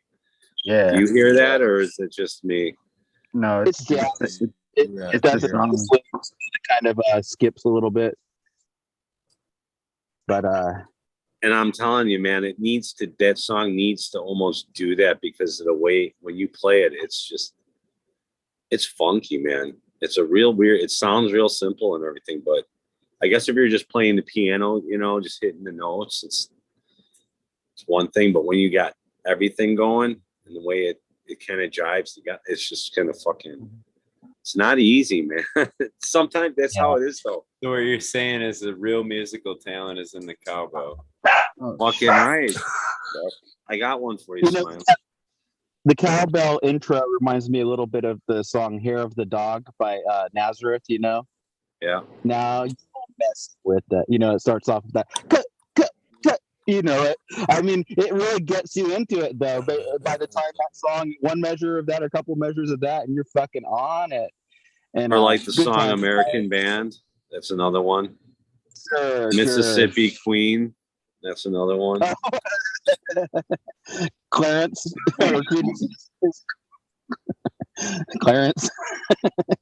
Clarence. Yeah, my grandmother used to listen to CCR back in the day. She bought a '69 Dodge truck, and she had an 8-track in it. And the one that stayed in there the most, I think, was I think it was Johnny Cash and CCR were in her rotation, and I know this. I don't know how I know this. She's a rebel. I guess so, man. That's kind of rebel music, man. That was, you know. True. And, you know, God bless everybody's memory of their loved ones. But I'll tell you something. My grandmother was really a very smart lady, but, you know, really she had some adversity. And hats off to her generation for being kind of stoic about some of these things, because it's like this. Some things you never get over, you know, and those are the kind of things that kind of stacked up in her life a little bit. So I'll finish this. Actually, I'm going to pack another bowl, and I'm going to dedicate it to the memory of our loved ones, specifically my grandmother, Catherine. Cheers. That's most of all with it. Cheers, Cat. Right on, man. Fill in the On blanks, that, I'm right? on that, I'm gonna get out of here. I'll see y'all later. I hope y'all have a All right, good to see you, everyone. Take care, Hey, Dan. Popping in, brother. Have a good night. yeah, man. Always All right, good man. Have a good company, one. man. Thunder Dan, peace. It's good company too. Yeah, Dan, great. Thunder Dan showed us that deer rack that one night. You know, did you remember when he showed those antlers? And it was like, I couldn't even identify them. Honestly, it was the biggest deer rack, you know, with however many points on it and everything. And it was all kind of looking pretty like artistic, you know, the way that nature presents herself in that symmetrical and beautiful way. Yeah. You know, the found way. That's actually one of the, I guess, philosophical arguments on it, is why they're like in Baroque. They it's not just about the structure; it's about design and creativity along with it. And then we look through nature, creation, and we see it all through it too. So, like, for one example, would be like different leaf shapes. They really don't serve a functional difference for that leaf to be any different shape. You know what I'm saying? So there's really not any kind of a reasoning for it to have become a different shape from any other leaf. You know what I mean? They should all be the same, right? Like, but it functions as a beauty, you know what I mean? To have it all different creativity. Even though it's the same function, it's presented in a beautiful way, I guess. So. I like that, Smiley. You know, the morphology of leaves is pretty fascinating, actually, you know, because it's one of the first things that comes out of the plant are these little leaves, and you get to know them. And one thing I kind of noticed, and this is just an observation, and, you know, there are coincidences, but it seems like every strawberry cultivar I've ever grown has had rounded little leaves, kind of like a strawberry plant. I can show you what I'm talking about, kind of like that little spade shaped leaf, you know, with kind of rounded edges, you know. But you know what? I think that plants are like have kinship relationships. You know, I'm sure that people have explained this before, but it's like this: they have kinship relationships with other species and other plants, because genuses too. Because it's like this.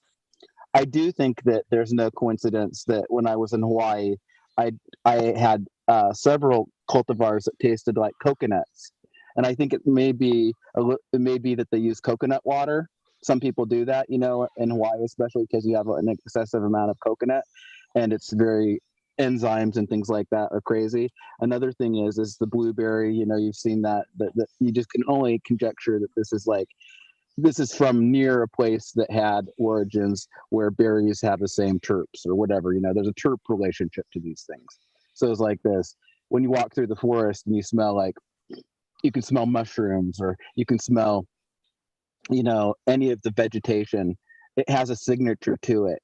So I'm saying that maybe there's kind of a synergy and kind of some shifting of the morphology to that particular terroir, but also to that actually specific biological or ecological diversity, or whatever you want to call that environment. That's just theory, you know, but it's not a huge reach for me to make the ecological jump that everything's connected, you know. So anyway.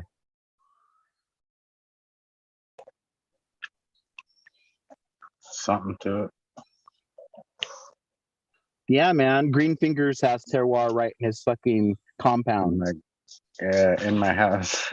So like, what the fuck? No, I'm serious. You have fucking terroir. I don't care. I don't want anybody If it's to tell you. repeatable and if it's distinguishable, those are two of the things I think people don't realize about terroir is it has to be, you know, like a specific terroir is something that can be repeatably distinguished. That flavor can be repeatably distinguished.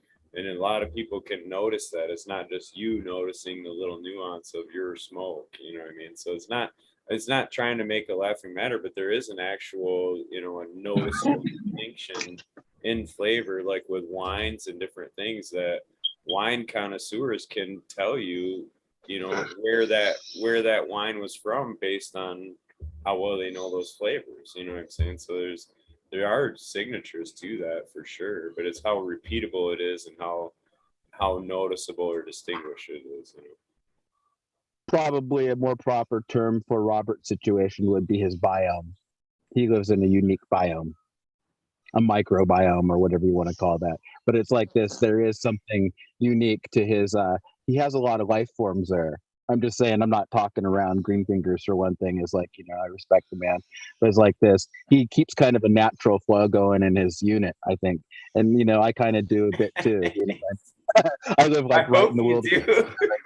I'm in the fucking woods, guys. I mean, this is the woods. I'm like in a little shed in the woods, essentially. But it's like this. I like it here. And everyone needs a natural flow to their unit. That's all I was saying. Yeah, I'll just say, yeah, dude, you do natural.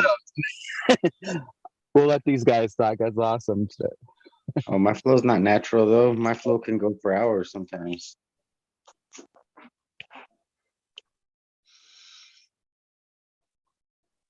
Crickets, motherfuckers, crickets. Yeah, you left us speechless, bro. Drum solo. I'm tantric with it.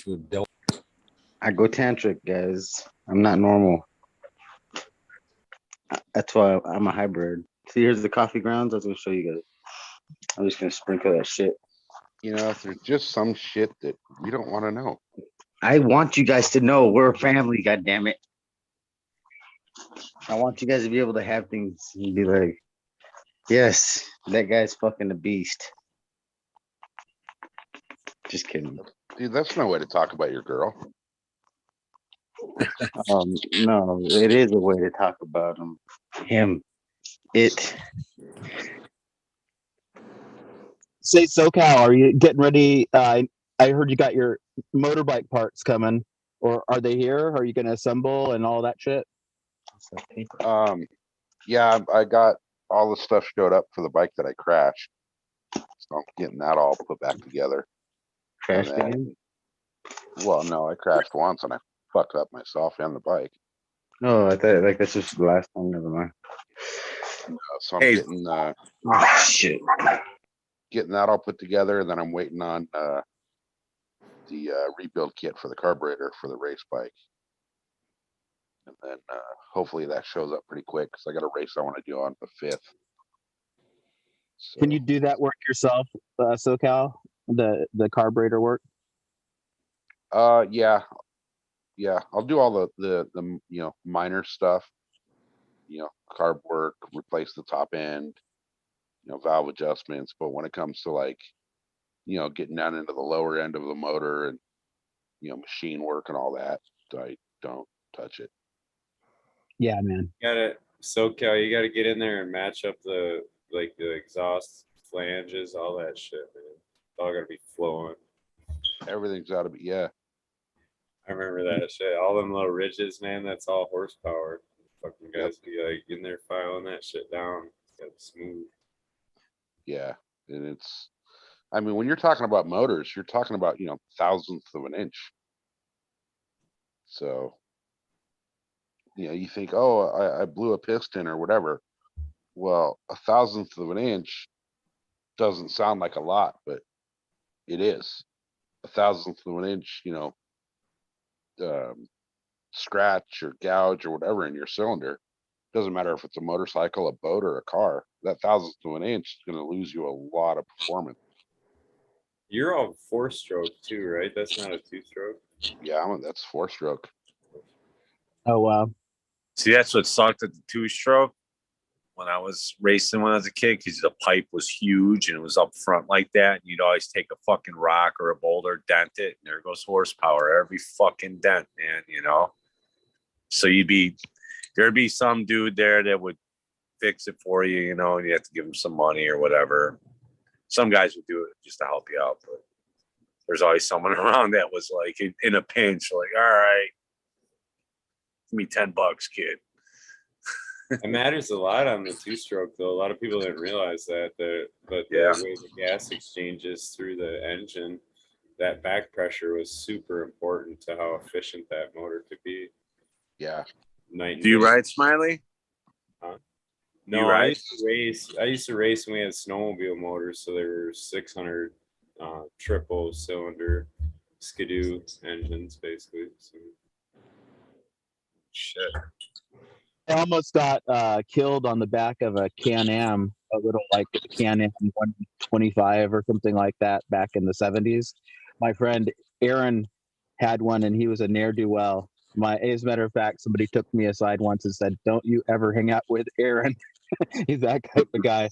Well, anyway, this stupid throttle got stuck, you know, and I'm on the back, and you know, we're riding it out until finally somehow it comes undone. But it was like this every single time that you got in a vehicle with him. Later on, a couple years later, he had like some type of Dodge muscle car, and he would take it out in the road and do the donuts. And he took me there, but where he did it is right at the top of the hill, junction of the top of the hill, and a corner. And that's where he chooses to do his little donuts in the road. So everything he did, he had to compound the risk, you know.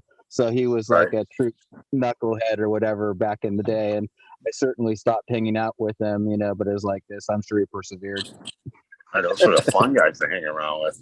But what I really want to hear is SoCal. I had him. He was in my live the other day that when they cut me off for whatever fucking reason. But it was getting interesting because he's telling me all these fucking guys he knows he used to ride with. Go ahead, SoCal. I'll let you talk a little bit about it because I know you threw Brock Glover out there. Brock Glover, Ron Lachine, and Ricky Johnson. That's all grew up in the same neighborhood I did, and we all rode the same little like track kind of thing around here. You know, and it was no like, you know, manicured, professionally groomed track. It was just we all went out there with our bikes and made a track. Right. And you know, everybody from town would go ride that area, and so I grew up riding with those guys. And, so you learned how to ride good. Yeah, oh yeah. Isn't it nice to have a group of people who love something so much that you all like reach an elite level? I'm just saying, probably the level of everybody there was, you know, it's like kind of like the heart of dirt bike racing or whatever, dirt bike culture. California. Well, those guys are all about 8-10 years older than me. No. So, you know, I was the little kid cruising around on the little 80, and they're out there on the 252 strokes killing it. So, you know, wow. I was watching and learning from them, and you know, to them, I was just another idiot hanging out at the riding spot, you know, riding with them. But I look at those guys today, and it's like, well, shit, you know, they're all retired, and they made a great deal of money riding fucking motorcycles. So, you know, and then Jimmy Johnson grew up about 8 or 9 miles from where I'm living now. So he was big into bikes too before he went NASCAR, right? Rick Johnson, oh Jimmy? Yeah. He was like champion of that too or something. For a there little was while. a guy, John Xerxes, who was a world champion motorcycle racer in the late 60s who crossed over to F1, and he was a champion at that too. I'm just saying that he took all those skills and put it into the cars of the day, and he was really, really an amazing guy, Xerxes. Yeah, a lot of those guys are really cool people, you know. But where I grew up, you know, East San Diego County, if you look at a lot of sports, you'll see, you know, East County, a lot of different sports. You'll see a lot of pros. Like, I don't know if you guys are baseball fans or not, but Kevin Correa grew up right across the street from us. And like Barry Zito, don't know where he's at anymore. They were both pitchers for the major leagues. Barry Zito pitched the World Series for the Giants. And I'll never forget watching that first game when he came out and pitched. He did not make some of the teams that my cousins made back in the day. And when they saw Barry Zito pitch in the World Series, they were fucking livid because, you know, like the all-star teams and all that, he never made it. But he had the money, you know, through his family to keep up with the one-on-one coaching and, you know, stuff like that, and ended up making it in the big leagues. They're talking, Southern VT's talking some of the two-stroke motors. Dude, some of these old timers, like, we can order shit and we can get like I don't know, SoCal can go take his motor out and they blueprint it and they do all kinds of, you know what I mean? There's places to take it, but back in the day when like a lot of these guys were innovators in this shit, they didn't have no place to take it. They were fucking taking that motor apart, figuring out, you know what I mean? That one little edge that they figured out over the next guy and whatever. That's the part of racing that's really cool, I think. Like, Me too. figuring out that one trick that the next dude didn't, and like making it work better, you know. The Yeah, first back thing when- we did was cut the pipe open and pull that fucking spark arrestor out from inside and then have it welded back up again. Shit like that. Tricks, man. Yeah, you had to have the tricks. Silencer that would come off and you get the aluminum one that was less packed. And Yep. just, you know, you have to rejet your carbs and shit like that. I learned a lot about that when I was a kid. We just tore our bike apart. But we had an older guy in the neighborhood that was like a motorcycle mechanic and he was a racer. You know, he was doing like fucking 30-foot jumps and shit. We had this big, massive hill that was a jump, but like we were not going to do it. You know, we're like, fuck that, man. Like this guy'd be wing and just flying off of it like these kids today. You know, it's like just watching someone jump over like 30 kids, you know, and Yeah, back in the 70s. Yeah. I was back Let me say something before I shit my pants. I'm not going to shit my pants. I have a friend who was a BMW mechanic, and he sold BMWs up here in the interior of Alaska since like 1963. And he started off, his father actually raced motorcycles like in the 20s. I don't think he did like dirt or like wooden track racing. But what my friend did was in about the 1953 or something like that, he would race Harleys on dirt track. And he'd be laying it down like this and all of that, you know. And he was legendary. This guy's like, I mean, when I say something on a socially like BMW enthusiast level, you know, he's a very well respected man. He passed away a few years ago, but he rode a motorcycle in January from Alaska, the interior of Alaska, to New York City. And it was documented, like, you know, and I forget how long ago this was. This was a long fucking time ago. And he did that just kind of like because he was a young guy who was enthusiastic to do something. Maybe he even was visiting a BMW oriented thing. But anyway, all I'm saying is there are some old timers out there who add to the legend and the history of the sport, but also just to the everyday maintenance and integrity of the bikes, but also upholding the engineering, because in his yard he probably had uncovered, they weren't covered, 50 motorcycles of all kinds of vintages. There were some that were covered for sure, but it's like this, we're talking like a BMW graveyard. So it's like this, they're amazing motorcycles. I'm sure you guys have your favorite motorbikes from growing up. They're like amazing little machines, the scramblers and whatnot.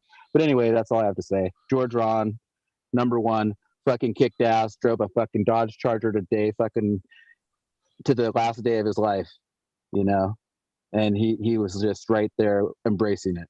So anyway, love you guys. Right on. some of those guys that, Hey, I'm gonna jump out quick on that note though. So Cal, sorry to cut in, man. Hope everybody has a great Monday though. Peace and See you, Smileys. Riley, take care, man. always good to see you guys. All of you. Peace out, brothers. Have a good one, Smiley. One last thing about him, he would ride around the town on a Royal Enfield in the end with his Airedale dog in the sidecar. That's his transportation in the summer. He'd go to the coffee shop like every fucking day, like clockwork, you know, twice a day. And really stand up guy. I'm sorry I have to honor him because it's been a couple of months now. Peace. All right, SoCal, hit it. Oh, I don't know. I was just listening. No, what I So was, you don't race motocross. You're an enduro now, or you were motocross, or no. I do desert. okay. I race desert stuff. So, like Baja types. You know, like if you ever see the Baja 1000, those are the types of races I do. Okay. So it's a right mix now- of everything then, right? No, it's straight up desert. It's just flat. You don't have any like hills, jumps, and shit. You Oh had, no, or- it is. That's a big misconception about the deserts is they're not flat. That's what I figured. Yeah, there's I mean, we got everything from like hard packed, like, you know, you can take your Toyota Corolla down that road to soft sand, rocks, you know, ravines. There's spots where they'll put on the way they mark the race courses. They'll mark certain spots where it's like, you know, a cautionary area. And there's spots where they tell you if you see the markers, go between the markers, because if you go on the outsides of them, it's a 50, 60 foot drop to nothing. So make sure you go between these markers on the course. And if you, I think on my IG, there's a couple videos of some of the race courses. I'm gonna check it out. But it's pretty cool. It's just all natural desert terrain. So, and we don't know the race course until we're actually on the race course. The only part of that race. Navigating is important, right? It's really essential, right? Yeah, with a lot of the longer races, like down in Mexico, absolutely. It's, you know, and like the, you know, the Dakar and like the all the rally races. Yeah, you need one hell of a navigation skill set. But the races that I'm doing out here locally right now, the courses are marked out. So you know, you're following, you know, a set of markers that are like, you know, 6x6, you know, like fluorescent orange cards with arrows telling you, you know, which direction you're going. So, and we'll have a marker every, like, you know, quarter mile. So it's fairly simple to navigate those. But yeah, you get down into some of that other stuff where, you know, like the rally type racing and all that, and they give you what they call a road book, which is kind of a map, but all it really tells you is things like, okay, well, at mile 53.2, you're going to veer to the right. You'll see, you know, a rock that looks like an elephant. Turn left, the elephant rock. So those guys have, you know, they got some gnarly navigation skills. I have a lot of respect for all of y'all. You know, it's like this at every level of that, because it's like it's raw, it's real, it's very taxing on the body, to say the least, but it's also, you know, it's euphoric, and there must be a certain sense of freedom out there, and I'm sure you really get a rush just being in nature, having a fucking tear up good time. Oh, I've always said the best drug on the planet is being on a motorcycle going 110 miles an hour across the desert, you know. Yeah. Because all it takes is, you know, one rock, one little hole. You come down a trail where somebody got stuck and they freaking dug a hole with their tire. I mean, stupid little shit like that. You're done. Your day's over. So, you know, it got to a point where there's a company called Reach. And what Reach does is they're in like 34 different states now, but they're a medevac service. So if you know, say you're walking through your local garden center and a pallet of soil falls on your head, you got to be life flighted out of there in a helicopter. The reach actually covers it. It's an insurance.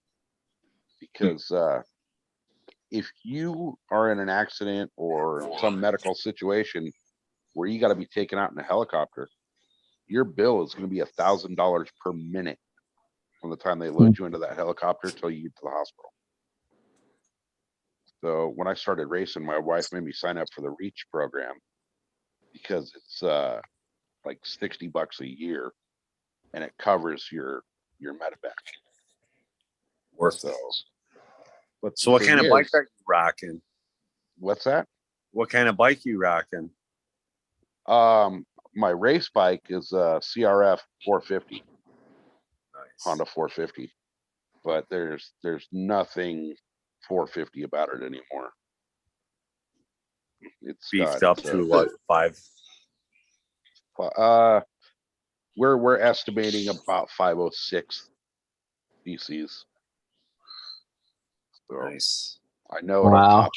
it'll top with the gearing I have on it right now, it tops out at like 96.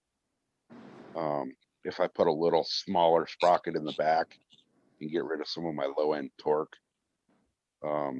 it'll top out at about 135.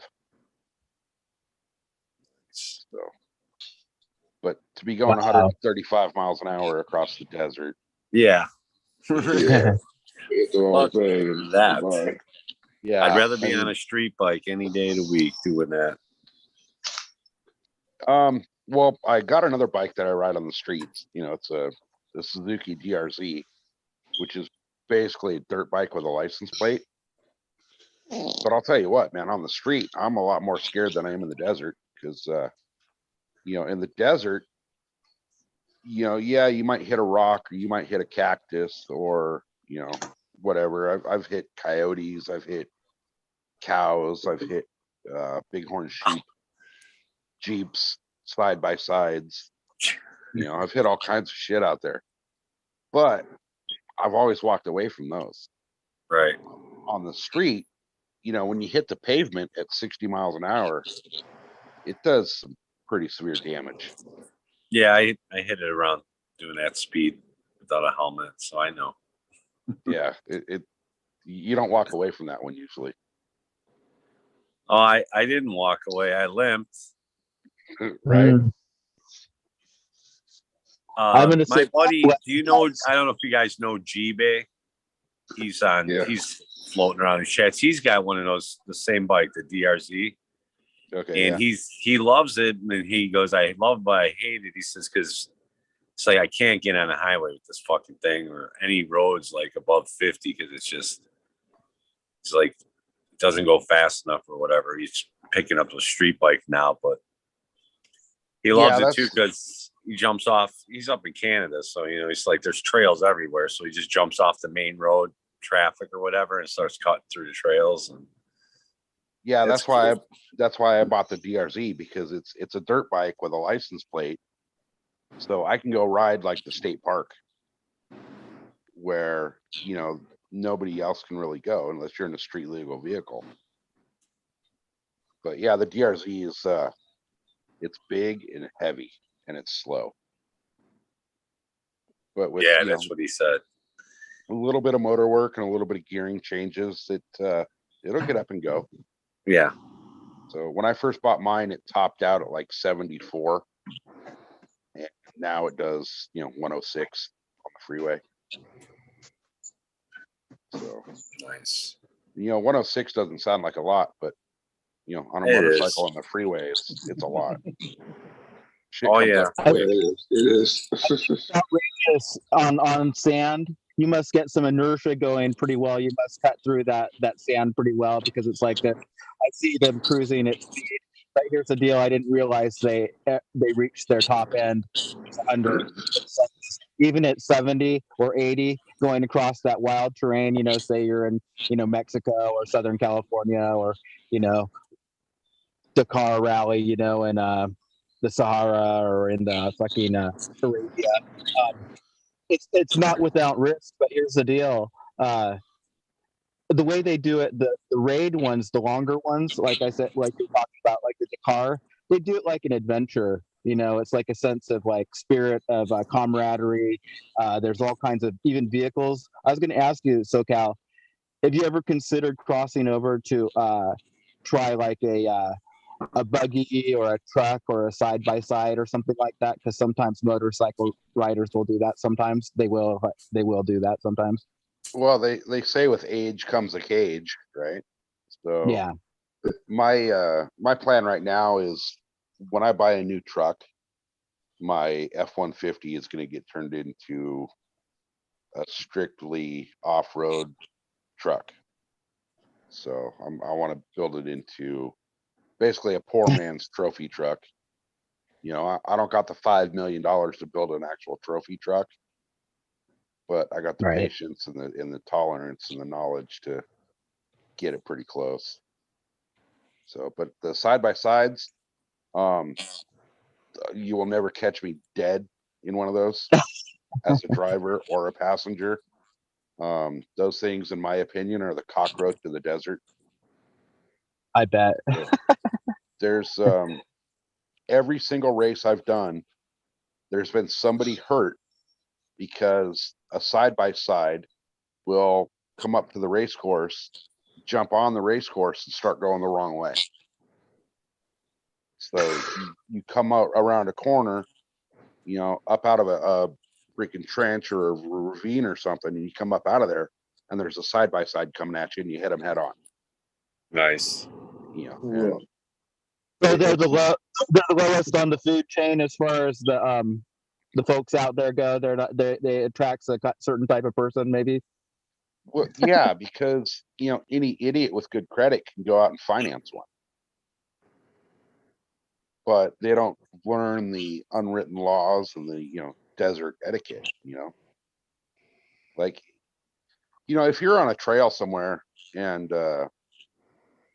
say you're going down the trail on a snowmobile and you pass another group of people and you got 2 people behind you or 3 people behind you, you hold up the 3 fingers to let the people know that, hey, there's 3 guys behind me, right? Exactly. Yep. So yesterday, yeah. Did I hear you describe them as the cockroach of the desert? Yeah, side by side. Yes. Side by side. Yeah, okay. I'm on the point with you 100%, but they're just cockroach of the forest as well, because I had the same problem where I'm at. They are just fucking tearing up shit. That's when I bitch about the weekenders. It's the side by sides. They just tear through the neighborhoods, fucking shit up. You'll see 30 of them. It's amazing. It's like a fucking side-by-side card show on the weekends in the summertime. They drive them all up to the gas station and they're just sitting there fucking partying and shit before they go fucking head out into the forest for the fucking night and shit. But yes, I agree. I'm sorry for interrupting. Definitely the cockroach of the AT world, I think. Yes. See, I've been saying for a long time now that anybody that buys one of those stupid gay pieces of shit should be forced to take not only a how to drive off-road class, but an etiquette class as well. Because I grew up, if you're coming down a trail and you pass a group of people, you let them know how many people are behind you so they don't kill you. You don't want them to come around a corner and hit your friend head on. So you tell them, hey, 3, 4, whatever people behind you. We were out yesterday in the Jeep, and we were just cruising. We were on a little sightseeing tour yesterday with a couple friends that had never been out there, and we passed a group of side by sides, and I gave them the one finger for the one truck behind us, and in return, the guy flips me off. So, and then a little while later, too, right? Fucking he must be a viewer. That's that SoCal guy. Fuck you. No, it's like that's their thing. Like they don't understand that if I'm holding up 3 fingers, it's not like, hey, fuck you, read between the lines. There's 3 people behind me. It's a safety thing, Yeah. You do it on a mountain bike, or if you're on a horse trail, you do the same. Common courtesy. It's the reason why I don't even snowmobile these days. It used to be, I quit snowmobiling for a few years, just due to work. I just couldn't take the time off for like 5 years. And then I got back into it. And I went back up there. And it was like, within those 5 years, everything completely changed. The etiquette and everything, like you used to be able to pull off, off a side of a trail, have a cigarette or take pictures, take whatever, and not really worry about getting fucking killed by some idiot, because no one did 100 miles an hour through the trails back then. First of all, if you did, the fucking track would fly off the snowmobile because you didn't have the suspension you have now. Right. Now they got this suspension. They made it real easy for any idiot to ride fast. Yeah. And that's the problem. And now, I went back up there, like I said, one time after being off for 5 years, and I fucking never went back. I'm like, fuck that. Right. Because I almost got killed several times riding, pulling off the side just to read a map or something that, yeah, it was bad, man. I don't know how is it up there by you guys, Eagle? Do you guys sled at all up there? Or? Yeah, there's some place sled up here. It's all hilly up here. You remember as you drive up, man, after you hit West Branch, it's nothing but fucking hills up here. Fuck, there's one not so far away from here. It's right along 75, man. It's actually what's that right there? Sunset Boulevard.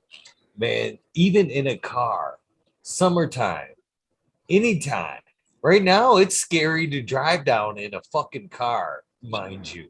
You can fucking throw your ride, stop at a dead stop in your vehicle at the top of this fucking thing. Throw it in reverse or neutral. Excuse me. Don't throw it in reverse.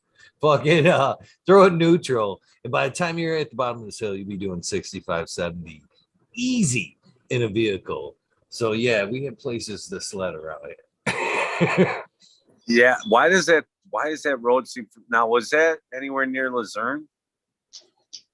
That road? It would be about 15 miles from there.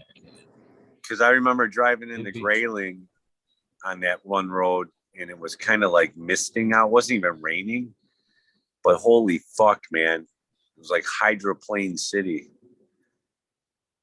I was in Tara's little fucking car too, which didn't make it any better, but it's a fun drive around here. There is a lot of hills, man. You don't actually even see them coming, man. You just like all of a sudden you're up on one. You're like, holy shit, that's a nice view. Right. It kind of reminds me of Hayward, Wisconsin. Just same situation up there, lakes and shit, but everything's a long ass drive, But I mean, it's a nice one, and it's not a boring ride. It's not like looking at fucking. One of my favorite views is on my way there to Luzerne there. As you come up just before Bigfoot there's that ravine right there. Oh yeah. You know where I'm talking about, where it drops off and it's super deep and you can see that tree line and shit. It's beautiful. You feel like you're in the mountains almost, right? Yeah. Yep. Yeah. I know exactly what you're talking about. Yep. I was coming back from Grayling. I was out. It was probably, 6, 7 o'clock at night, so it was starting to get a little bit dark and stuff. So yeah, when I was coming back up that way, that's when I seen that. It was like, I just really noticed it, I was like, shit, this is like being in the mountains, man. All right, I'm out of here, guys. And have a good day, Modern. Peace, everybody. Brother. Good hanging out. Take care, Modern. See you guys all soon. Cheers, Mod. Peace, man. Hey, I gotta jet you guys. It's 5 a.m. here. Have a good night, everybody. Right on, man. Have a good night. Try to keep my balls out of the Cheers, screen. Willie. Good day. Guys. I love watching these Respect, work. everybody. He does an amazing work if you just watch him, and yeah. Absolutely. Yeah, yeah. I guarantee you want him, yeah. He doesn't. Every plant gets it. You know what I mean? He doesn't. That's why I'm dealing with seeds, and I'm kind of going like, Gotta do my fucking work. You know. But it is, isn't it? It's like that. If you don't stay on top of this work, you fucking end up, yeah. And it's IPM everything. Scroll what I was saying, Stoney.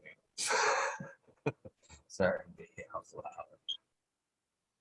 I think that there must be a synergy in the medicine that he creates and works with, because it's like this Charlie has such attention to detail that he probably has a very unique thing, and he has kind of an old world sensibility and work ethic, like you said.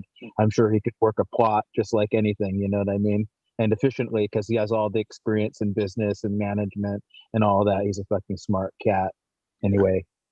Like that's a serious, like what he's doing there, that's fucking serious. That's a serious one-man show. You know, like that's grind. Yeah. You have to take your hat off to that man and bow and go. Yeah. Yeah. That he's doing it, you know, and anyone that, like, you know what I mean? It's commitment. Yeah, to get from beginning to end, it's commitment.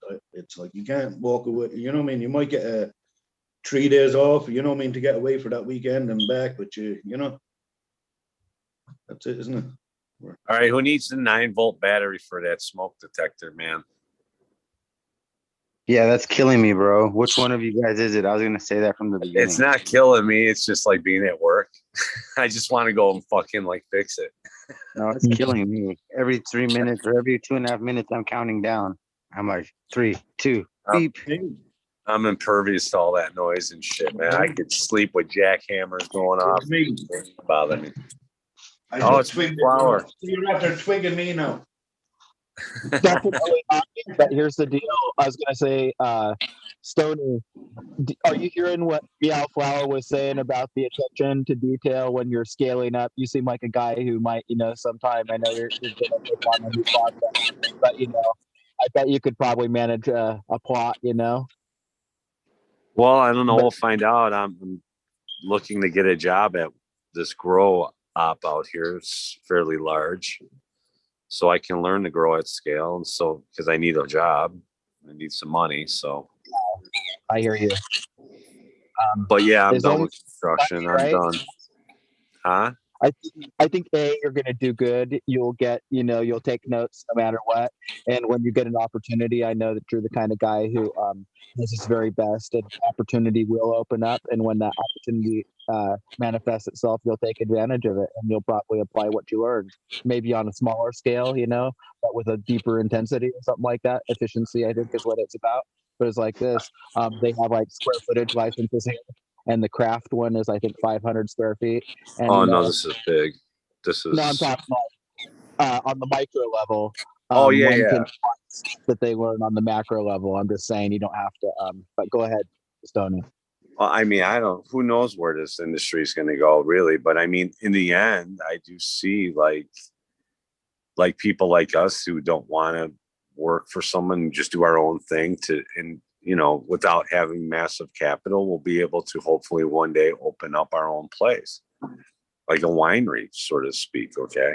That kind of situation where you have your small operation and people can come and see what you're doing, sample your product, hang out, purchase your product, and leave, and go down the street to your place and do the same thing. Right.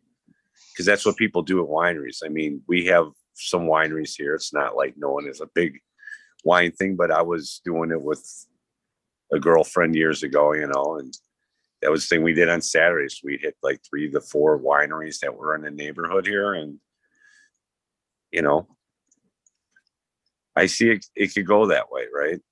There's a room for everybody. Marlboro's going to have theirs where you're going to walk into the gas station. Fuck, man, I have no weed. All right, fuck, give me the 6-pack of fucking Marlboro doobies, right? Pre-rolls, and you'll choke on those, and it'll work till you can get your hands on the right stuff, right? So here's a question. High Times was headed down that road not long ago. They were going to dip their feet in both the just the growing part of it, but in retail. That's what they had in mind, was a mass. Exactly what you're talking about. But they backed off and it was right after the Phylos thing. I can't help but wonder if Higher Times backed off because of it could have been a conflict conflict of interest because they had, constant cup entries, and then they could probably snatch up those genetics for, you know what I mean, for their Right. own use in their company. So Kind do of you like think, Zillow buying up all that property, yeah. even though they're, they get it before it hits the market, right? They're snatching it. Right. You Yeah, think that's why they didn't go full bore like that? possibly, but I think too there was probably it would have been more of a hindrance to these grow companies, okay, that like Cresco's or whatever, and maybe there was a payoff for them to stay out of it. I don't know. Who knows? To Man? me, kind of It doesn't make sense insult. because if they did that, they would be kind of like a Planet Hollywood situation, because everyone's going to go to the High Times and hang out and get high and buy weed because you would be able to get the cup winner strains, right? I mean, that would be the draw. Something though, because like you say, they've worked and judged all these large scales and top growers and shit. They judge, you know what I mean, their competition, and then to turn around and then bid against them, and they're saying, you know what I mean, that's kind of I can do it better than you. I get you. Yeah, right. No, you're right. And again, and they're picking the winners too, right? So, like you said, they can pick whoever they want, and it's going to be like Chicago. It's like they're anybody's buddy, my neighbor's friend. He's growing. Oh, okay, we'll make him win then. No worries. It's all money. I mean, I went to that cup in Michigan in 2019, and it was obvious. I mean, I didn't know shit from Shinola. It was the first time I ever been to one. It's the first time I smoked in public like that in front of cops, and not that there were many there anyways, but it was obvious to me when the winners were being announced that the winners were the ones that had the biggest tents, and I was just like, I wonder if that has anything to do, because if this was Chicago, that's exactly what that is. It's the payoff. Well, you got the biggest tents in most entries. $50,000 for that tent, right? $80,000 for that tent. Okay, you win. Churches, right? They were the ones. They had the biggest setup that was like high end. They had this leather couches in there, and they had all the hot chicks and giving out hits on their fucking vape pens. And boy, wouldn't you know it, they just swept the competition and all the vape and concentrate shit, right? Or the vape concentrates or whatever the shit is. I don't do it, so. But yeah, that's what I kind of saw. So, I mean, how legit is this stuff now, A lot of the cannabis cups, the Amsterdam ones, that we all kind of like looked up to, like rock stars, everybody doing so well. There goes Greenhouse Seeds for the 80th win. And you kind of like, after a while, you do realize that it was money, or you hear little rumors about somebody buying out somebody's whole crop and then entering it as their own and things like that. I'm just saying, people get kind of wily. It's a business, it's a competition, but it's also kind of like, it has a wild tenor to it, because it's like this, where's that next seed going to come from? Where's that hype strain? And what's really funny is, like, you can't even keep up with it if you really try to, because it's like it's not real. So what's in your garden right now, in my opinion, and we all have great genetics available to us, we're blessed with them. And I just say, gosh, it's the best of times and the worst of times. So we have a clean garden right now. We have clean stock. I would be very, very reticent about what stock I was importing into my garden through seed form right now, because they're on the cusp of having some problems, is what it sounds like, with the latent viroid and things like that. So to me, I would like really try to like cross some of the good seeds that you have, build some good clean stock and put them aside, because you may in fact want to have those later. All right, I know I sound like Y2K man, but it is like this. I can't emphasize it. I just feel a really burdened and concerned feeling about this. Anybody can speak to this topic, I'd like to hear what they have to say. I'd say that about all seeds. Stock up on all seeds. Really, that's try to get all these heirlooms. Yeah, like for vegetables, because if you can't eat food, you won't be smoking, boys and girls. Unless you're eating your weed. And go ahead, Greenfingers. I was gonna say, unless you want to eat all your weed.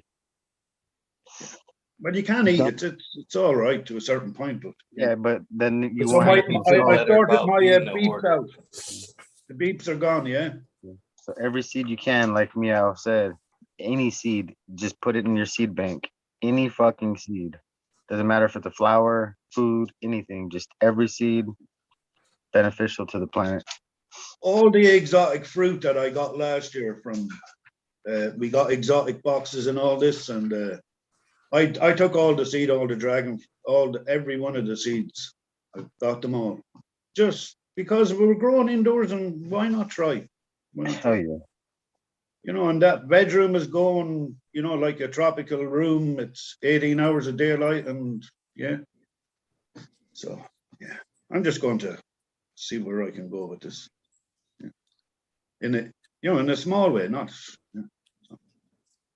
And as it is, our climates are changing, and we can grow. If you have a greenhouse, you can adapt, and as we all know, everything from shade cloth to thermal. Put that extra bubble wrap on your greenhouse. Your light depth situation, doing that through the summer months, and just adapting to. We're getting all the little tricks that we're going to need to hand down to the next generation, because they don't teach this in school. And this is what should be in school. All your first years of you know what I mean? I think all the academical stuff could be for later on but you should be up until a certain age to be a little bit freer in school of learning all the things about life first.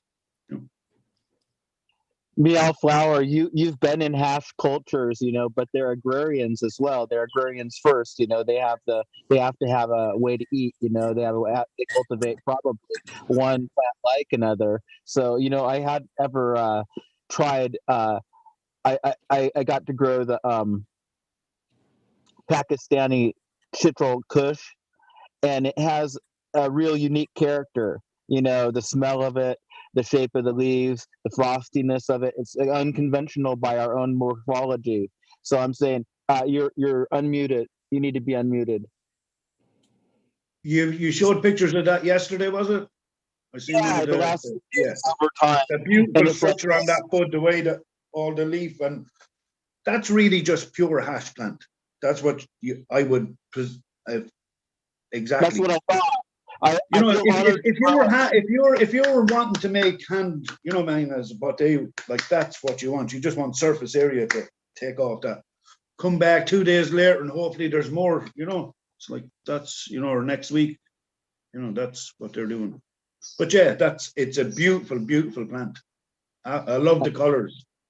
You got all the. I'd say with your colder temperatures, would that affect the plant to express more to that? 100%. I'm pretty sure that is a green pheno. It's not a purple pheno by nature, but on the tops of the leaves, they were kind of green. On the bottom sides of the leaves, they're all crystally and purple. So that's really the nature of the structure there. And then as it gets cooler, and here's the deal, it responded with that purpling with just the slightest variation under 70 degrees, whereas something's, I can run a room sometimes, like if it's like minus 35 F, I might have the room at 56 degrees or something like that, in the 50s, it's fine, but they, coloring will come out for sure. And here's another thing I'll say is, Happy 420. Oh, go ahead. I thought that was the thing you were going to say. Happy 420. I was just going to say that coolness doesn't necessarily slow down growth as much as you think. You know what I mean? Nature provides, 63 degrees could be the average temperature in one climate or one biome, and there's plenty of great bud grown there. So when people act like their indoor grow is some finicky thing, I've had to, out of necessity, run a cool room in the winter. That's just all there is to it, But here's the deal. For me, anyway, I found that it's chirpier. It's a little more crystally, with the cooler temperatures. They don't get burned off so much. Would the plant be producing trichomes because it's in such a cold climate when the temperatures drop in the evenings over there where cannabis plants come from, so that the resin glanding is a protective layer between the leaf surface and the air. It like creates if you imagine like an air bubble pack over your leaf, that's exactly what it's replicating as far as I can, if you can see that. So it's like protecting the plant, the THC gland. Yes, sir. Yeah, that's what the plant is, to protect the bud. Amazing, because you see the hardiness of some of the Afghanis and Pakistanis and these other, like you say, desert climates, where there's more than a 20-degree shift or a 20-degree shift or whatever. And, we say, oh, shit, you'd never have a 20-degree shift. My plant would just die. Is like this. No, they wouldn't necessarily just die. Some of them just like produce a lot of frost. I'm not saying that, maybe people could experiment that whatever's in their own comfort zone in their own environment and stuff like that. But it's like this, a tent where you're trying to keep VPD and have the LED light may have a different set of things than say the HPS where they say to go 72 degrees, or if you're running gas, CO2, 80 degrees. I'm just saying we have all these little variables, but it's like this. If you want to be natural, you might find that nature reveals something different to you than you may have expected. Yeah, it's amazing what the plant has done to get to where it is in every one of our homes. You know what I mean? Can you name another plant that's like been the way we talk about it, the way that we, it's not nerdy or anything. I think we're like being guardians of a plant. You know what I mean? In a sense, it's not deep. I think this is just a natural way to react to minding your body. It's like your body is a temple, so Yeah, I think also. And if you look at the culture of cannabis, it's really mostly hashish. In a sense that it's a lot of all the cultures took the resin gland. It's only when you kind of get to say Africa where they would have made cob would have been more, but still that's made like into nearly where it's like a anytime I got cob it was nearly like in between hash and weed. It was like in the middle. It was like, what exactly is this? Like you might have to get rid of one or two seeds every now and again, but it was just different completely. Like, and I only got it a couple of times. But yeah, but was that Malawi? Was that Malawi cob? Or was it another African? Malawi, yeah, Malawi cob. Okay. Yeah. There was a little war there a little while ago next door to it, and lots of UN soldiers were put in there. So they brought back lots, as they do. Wow. I've heard of people doing it. One of the processes that takes place there is the fermentation and a natural decarboxylation, I think is what I've heard about the cob. So it has unique characteristics. It probably has some medicinal values too that are quite different. And the profile of the Malawi cultivars is probably pretty unique as well, because I have a plant that has Malawi in it, and it has a unique profile, I think. Getting back to that package, the plant, has it got a muskiness to it, or is it what? It's a wild. Is it like a carpet burny? Is it that? It started off as kind of a melonish smell. It evolved into a grapish smell, but with a very, very pungency as well. So like has, you know, almost on the verge of skunky or gassy, which is, I'm like saying, this aromatic nature of this cultivar tells me that people have been selecting for like the roadkill skunk, you know, for like fucking hundreds of years, Yeah, dude. that Like, kind of rug burny old smell. It's like that. It's got but it's like also loads of perfumes in it, like where it would have been scented over, and it's it's that. It's like it's old worldly. it really gets the imagination going, because here's the deal. I do have like maybe 15 or 16 seeds from this. This was from Ace Seed stock that my friend Elka, you may know of him from FCP. Like they've got to be one of the old seed banks as well, like Ace. Like I can remember them as long as I can remember. I'm going to cross what I have. I'm going to cross at least once to see if I can get some more of those seeds, because I want to have those in the Y2K vault. If I do become a hash master and things like that, I want to have fucking some, you know, old world genetics in my hash, because that taste in that, it has to be wonderful. Go Okay, ahead, so I'm if you're sorry. making hash, would you just go out and just take snow in and make? Can you like do outside? Like, can you try like do your bag runs outside with your snow? You know, I haven't ever heard of anybody doing that, but you can actually do some, like if you wanted to, on your porch or whatnot. It's actually super cold here, so it's not as conducive as to if it was like, say, I think it's 30s or something like that. You know Nico, that does be on. He does be often in the chat here, the French guy. Yeah. I think he did it with Fumi. Did he do a live where he was out in the snow and he done the whole with this. You know, that's why I'm asking you. Would you? Well, here's one thing: the temperature And of he the got snow. like, you know, he was able to show us literally within like an hour, like he was like he had pulled all these back. Yeah, it was. I had very no idea. impressive.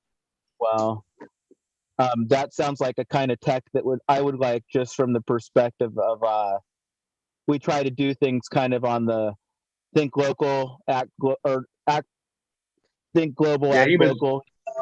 he was away from everybody. Outside my doorstep into a hash making process. That's right up my alley. It's like, take out the middleman. Otherwise, we go down to the tavern and we buy like 5-gallon bucket of ice or whatever, however much ice from the ice machine, and do it that way. But the truth is I've only done it a few times because my friend has the bags, but that's no fucking excuse. And I personally, my garden went from being a certain size and it got down to being a very small size. And now I'm kind of trying to grow into the space again with intelligence and with a purpose and a goal and things like that. So part of it is to, even if I'm only going to make for me and my friends or my own medicine, and you know, for if somebody needs the medicine, just me. I just wanted just for me in that sense, like you know, and I'm kind of thinking as well, getting on in age as well, not, you know, like that, but just kind of maybe put some oils away and things like that, you know, and to try and like get maybe a couple of like, it'd be nice to have a few bits of hash that are a couple of years old, nice little, you know. I just want to get back to something, meaulflower. So far in life, I've gotten worse at many things. So I want to get better. That's what I'd like, you know. Just for stuff down the road, as you say, like getting these seeds in now, because when the flip does happen, they're going to want to get rid of everything, you know, because when them vultures, because that's all they are, they're just vultures. Yeah, they have no they have no respect for the plant whatsoever. They'll break it into a billion different pieces, you know, and they won't even do anything good with it, you know. In that sense, like, so it's up to us as people to preserve this, and it's like the parable of the prodigal son. Okay, you know, sometimes the one who goes out on a limb and maybe loses a little bit and risks everything, they come home and they're the hero. I'm just saying, in our life, sometimes we've lost a little bit, and maybe we weren't, welcomed even as the prodigal son. But I'm saying somehow we owe it to not only the plant to be there for when it's there, be there for the plant, so it's there for us when we need it. So have a library of some CBD cultivars, have, a hash library a little bit. And just even if you don't have a problem right now, know that you may want to bank this stuff for, just for good reasons, and maybe even learn how to craft some medicine. Go ahead. But I'd like to even get down to us starting to use the root, see where we can go with the root itself. Like, There you go. Because there is hidden terpenes and all that, and so yeah, it can be, like as what we do ourselves, like as in the little stalks off the plant. If we can just start infusing them for our own cooking to get flavor out of our own food. Because what do we do with them? We grind them up anyways, and they're just a little byproduct. But just little things to start doing for infusing our own, And as I say, there's nothing better than the plant actually feeding the plant. This whole, get all your leaves, feed them back to your worms. It's get that process. You can't, like, if the plant is good, lush green leaf, everything is perfectly, as long as everything is, you're not, you know what I mean? Yes. You're on the, I think you're on a win-win. You know what I mean? Like all leaves fall beneath its own, and what does it do? It's like an extra protection for not letting the soil dry out, to breaking down into more feed for the plant. It's, whether it's available within 6 months or 2 years or whatever, but it's definitely coming in the chain. It's breaking down. So plus the mycelium web that creates on the leaves and all that other micro, on a different level. So, well, the Rastafarian have a high regard for the root of the ganja plant. If you ever notice, a lot of times they'll have like a picture of like a gentleman with like a staff, and it's basically the stalk of a ganja plant, and maybe it's painted red, gold, and green, but you can see the roots at the end of it actually. So I think that there's something holistic about this plant, but I think they even have a special appreciation for it because it's kind of at the pinnacle of their staff of life. So with respect to the sacramental nature, but the medicinal nature, I think that sometimes we could explore what the traditional relationship to cannabis has been in, like you said, the Middle East, or the Afghani and Pakistani regions, or whatever the hash region are. You know where I'm going with this. Yeah, all that, yeah. But it is, so if you come through like that whole, it's basically followed the Silk Road. That's basically it. You know what I mean? It goes along through North Africa, like comes through the Middle East up, and then comes into Turkey, all across Egypt, all along there, and it's making its way towards Morocco to the shortest little point for crossing across into Gibraltar, up into Spain. Wow. So if you kind of follow it's all hashish. There isn't like the Lebanon, all the Golden Heights, all them places, it's all hashish. So all them cultures knew to extract. I think it was because of probably mold and all these other issues, they had to get rid of the thing and then store that this is what like, and it, even in Jamaica, when they, like, it's only sensimelia, okay? There is no cannabis, it's sensimelia. What they wanted to, without the seed, and that's what they smoked. You know what I mean? It was the plant getting to the very end, that whole, side of, and then that branched like that, got into the grow scene of America and the rest of Europe, and it's like we're growing off all that. We're coming from the sensimelia. That's where we get it. We jump in and we're coming in on a tail end, and then we're bringing it back.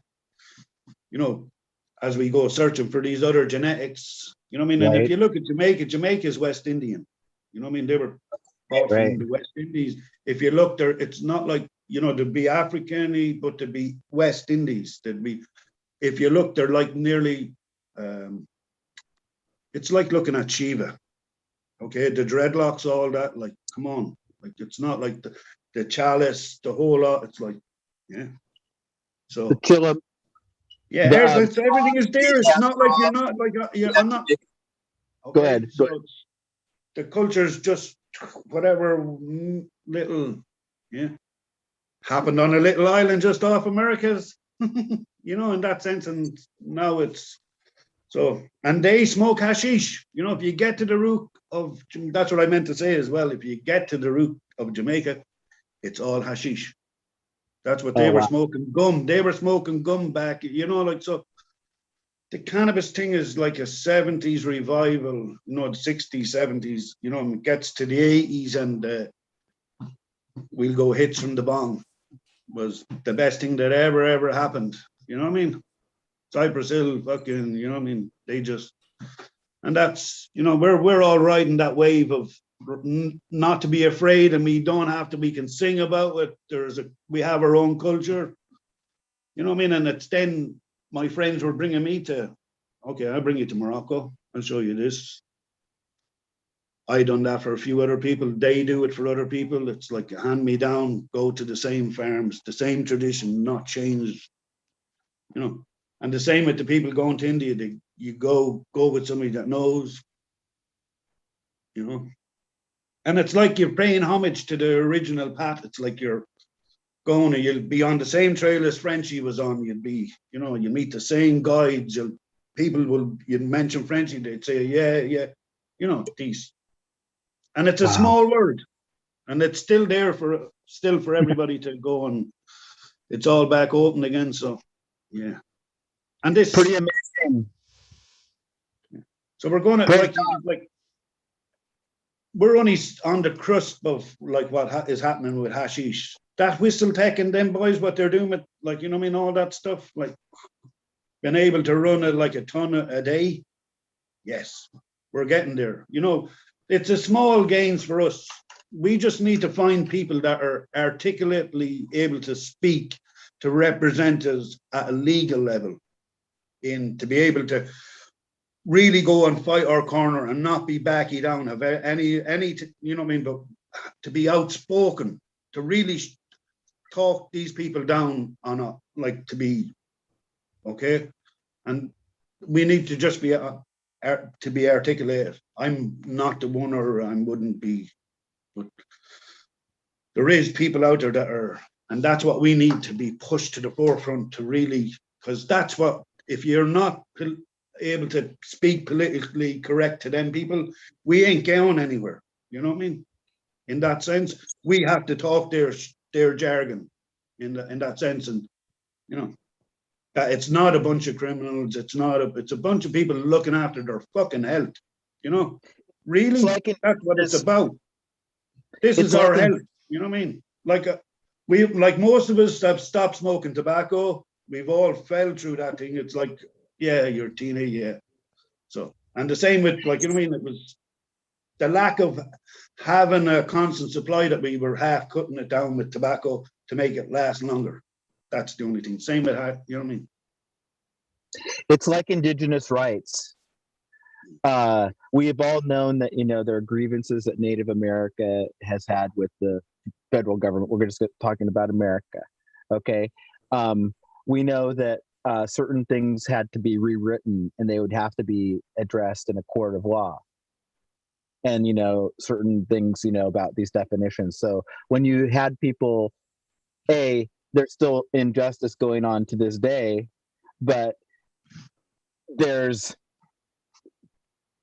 the problem has been outlined, and people are trying to address it through legal means, and the representatives of the situation are articulate people, including, you know, people from within Native America themselves who have huge investment.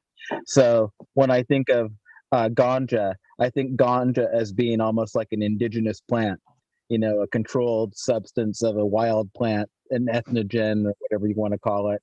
And to me, the medicinal and the sacramental and just the therapeutic nature of it are such that they are personal things, but they're also things which are part of our society. And like you say, these cultures, it doesn't just get here today. You know what I mean? It's been here for a millennia. And you know more about the relationship to that. But I'm saying when you want somebody to represent it, you can't necessarily say, well, I'm representing this user group. I'm representing this. No, you've actually got to represent the plant as a botanical species. Yeah.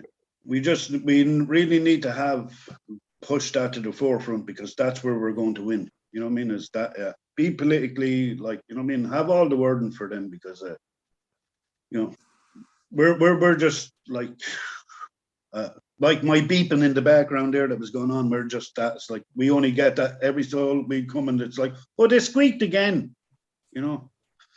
And but like, as I say, these major corporations can come in like vultures, and they, on the 20th of December, they come along and they go, oh, we're spending 6.7 billion. Yeah, that's what we're investing into this. Yeah. Yeah.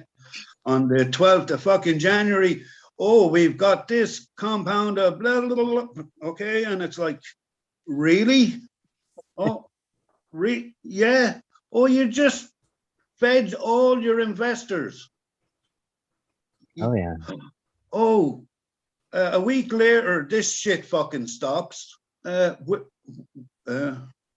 know, there's so much, you know, it's mad. You know what I mean? Yeah. And nobody mentioned anything about schizophrenia. Any of this shit when there's 6.7 billion. None of them. They just see money. Right. And they can, as we've seen, like within a fucking month, they present the plant and they have it broken down into, you know. So it's just numbers, and it's going to be, that's the way they want to present the plant. You know what I mean? It's, you know, we have a huge fight, but like, we're up for this fight. You know what I mean? We haven't gone away. They've treated us with all the prison shit and all that, like, and you know what I mean? Separations of family, all the war on, it's a war on people at the end of the day, you know, and in that sense. So but that's what we need. We need legal representation that are representing the plant across the world. You know what I mean? It's everyone's corner. Because listen, India is going to cash in on this. They're going to want to sell their charities, okay? Morocco are going to want to sell. Jamaica is going to want to sell. Canada is already doing it. Israel's doing it. Yeah. Everywhere. I don't know anywhere that's not actually, you know. Australia is doing it. Oh, they're all doing it. I mean, like, I'm sure the Japanese and Chinese are you know, they're doing, because a lot of the CBD that you get through in the markets over here comes from fucking China. You know, when it gets with heavy metals in it that are like ridiculous. You know, like you couldn't give it to anyone. You really couldn't. It's not fit for purpose, like. But that's flooded the whole market. And this is the other flip side. It's all to dirty the reputation of the plant. You know, it's like what they're doing to the caregivers. I keep saying this. It's like, this is an attack on, you know what I mean, on caregivers. Imagine if this was an attack on the doctors that have neglected their fucking jobs for the last 50 years. You know what I mean? Not a thing about them. Just making money after money. Their fucking opiate thing for the last 20 years. No, you know, like, these are the people that are responsible, you know, after our health. Right.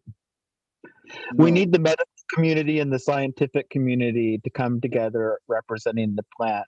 You know what I mean? In a reasonable way, you know, almost like in a more global or ecological way. You know, here's the deal, you know, maybe under, you know, all the grander picture of what hemp does for the world and all this and the obvious ecological values here, it should be treated as a sacred, but like a protected species. You know what I mean? If anything, an honored species. What I mean is not like, you know, experimental species.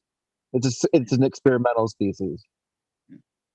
So if you have any people that are up for the challenge in the chat that are well spoken and, you know what I mean, have all the, this is a field that needs filling. You know what I mean?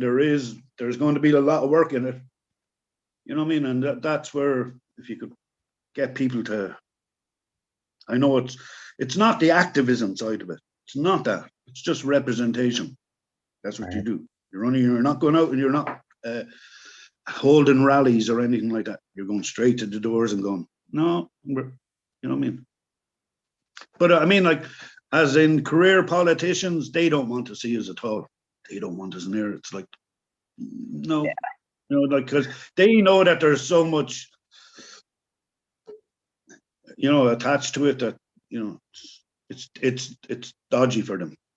Yeah, they all want to kind of help you if you've got cancer, and they all feel simple, like, okay, you should, yeah, I really on that level, but as they're representing their party, no, I couldn't go any further with this. This is just in, as we talk here, you know what I mean?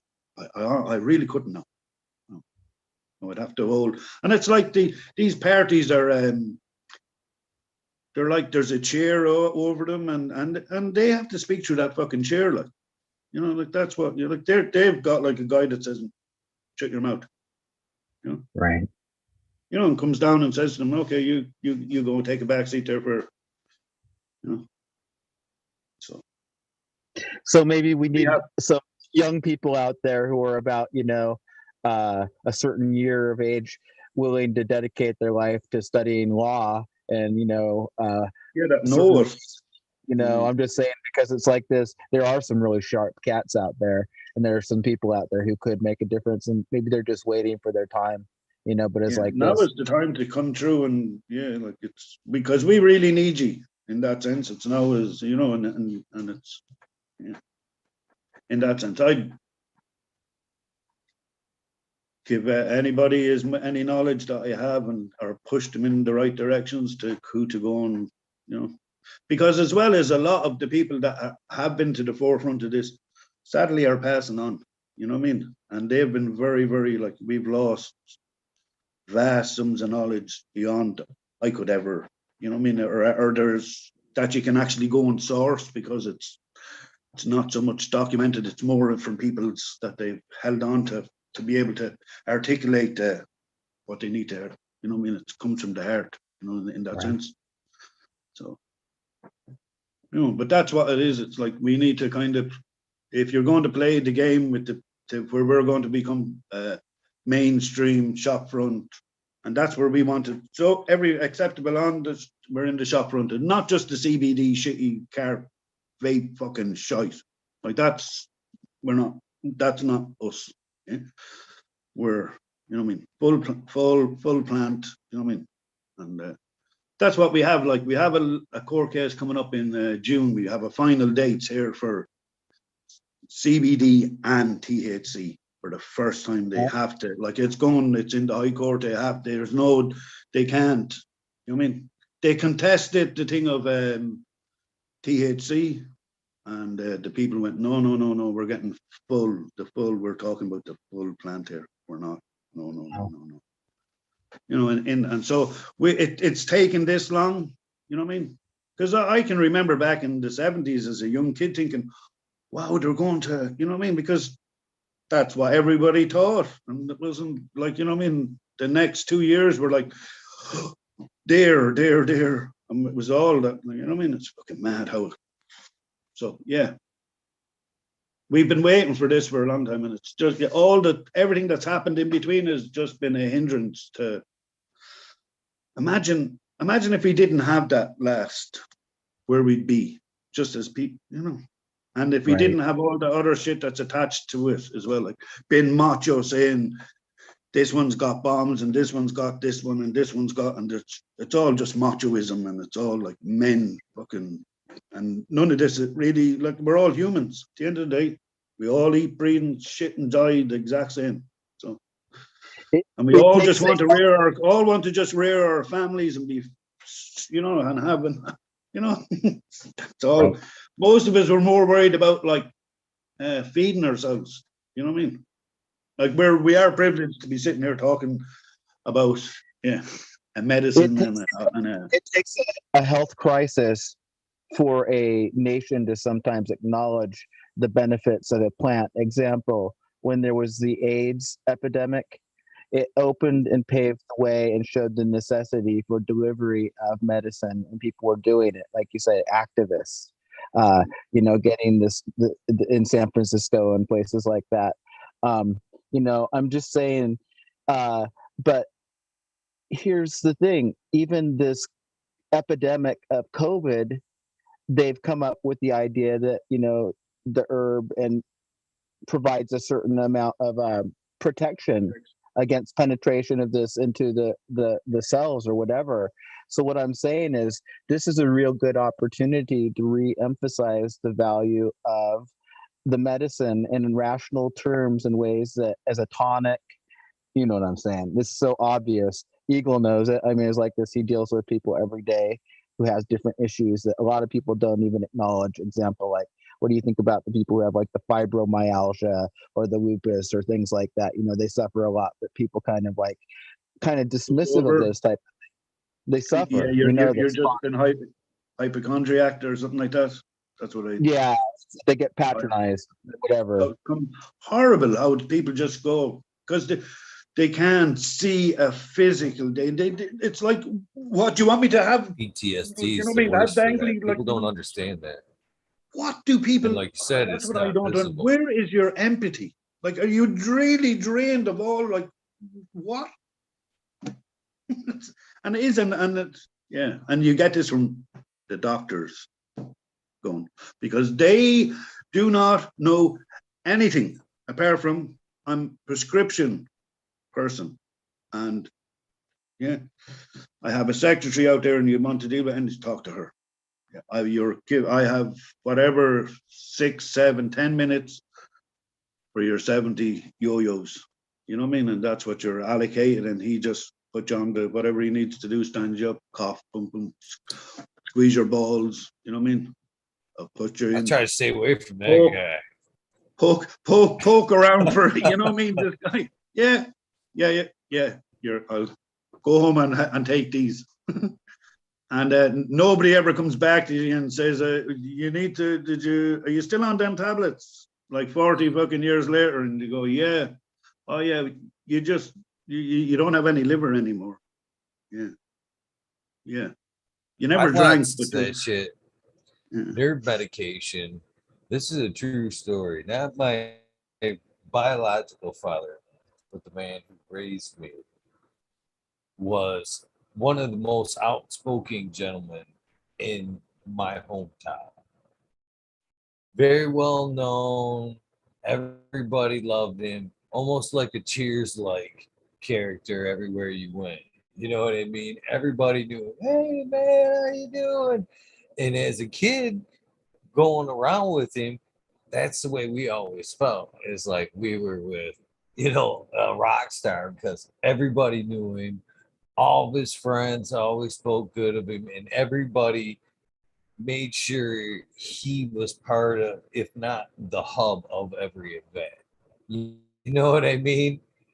I remember at one point, fucking let's see here.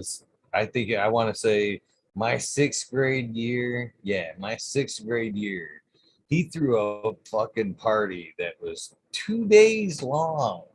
We had a dunk tank, a live band, a fucking just huge tent in the backyard, volleyball court, pig roast, 48 train, if you know what that is, taking people around the fucking block and shit. It was pretty big to do. So shortly after that, I don't know what happened, but he started taking nerve medication. And that shit wore him down to fucking just a shell of a man. Just before his passing in episode 50, he didn't even want to go outside. He didn't want to see crowds. He was paranoid of weather. And that was just fucking years and years of being on that nerve medication. And it was sad to see the digression that he went through. And so again, man, there's so many reasons why I push for the use of cannabis. And that's just the one, man. It's sad to see what a long scale dependency, like you're talking about, BuddhaBOY, can do. Because what is it? Nasal sprays is a good example. Anything here we talk about is a good example that your body has a natural process for. If you interfere with that natural process and supplement that natural process, your body will cease to do that process and let you take over. Thus, nasal sprays, you know what I mean? You fucking use a nasal spray for 2 weeks. That's why there's limits on that shit. Your nose will stop draining properly and it become dependent on that fucking spray to work right. Same thing within your head, man. That nerve medications and shit like that, man. Your brain will just fucking kind of give up and wait for the daily dose of fucking whatever to function correctly.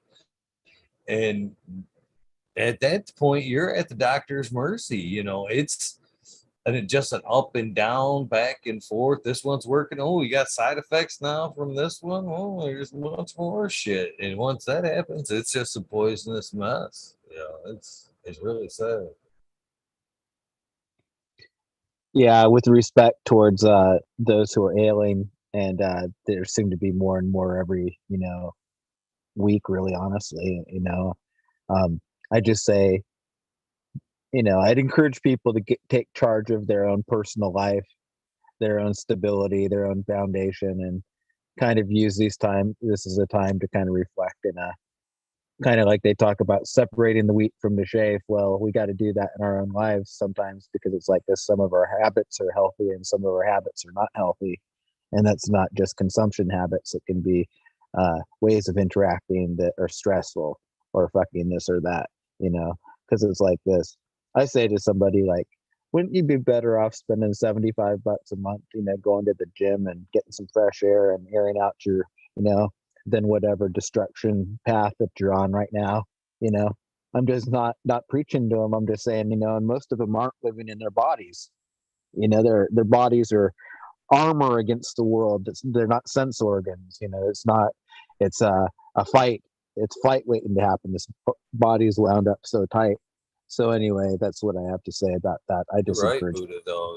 Absolutely. Even if it's not even going to the gym, it's a matter of at least stretching. I mean, bending over, touching your fucking toes and shit like that, getting blood flowing through places that are fucking dormant. You know what I mean? From just sitting around.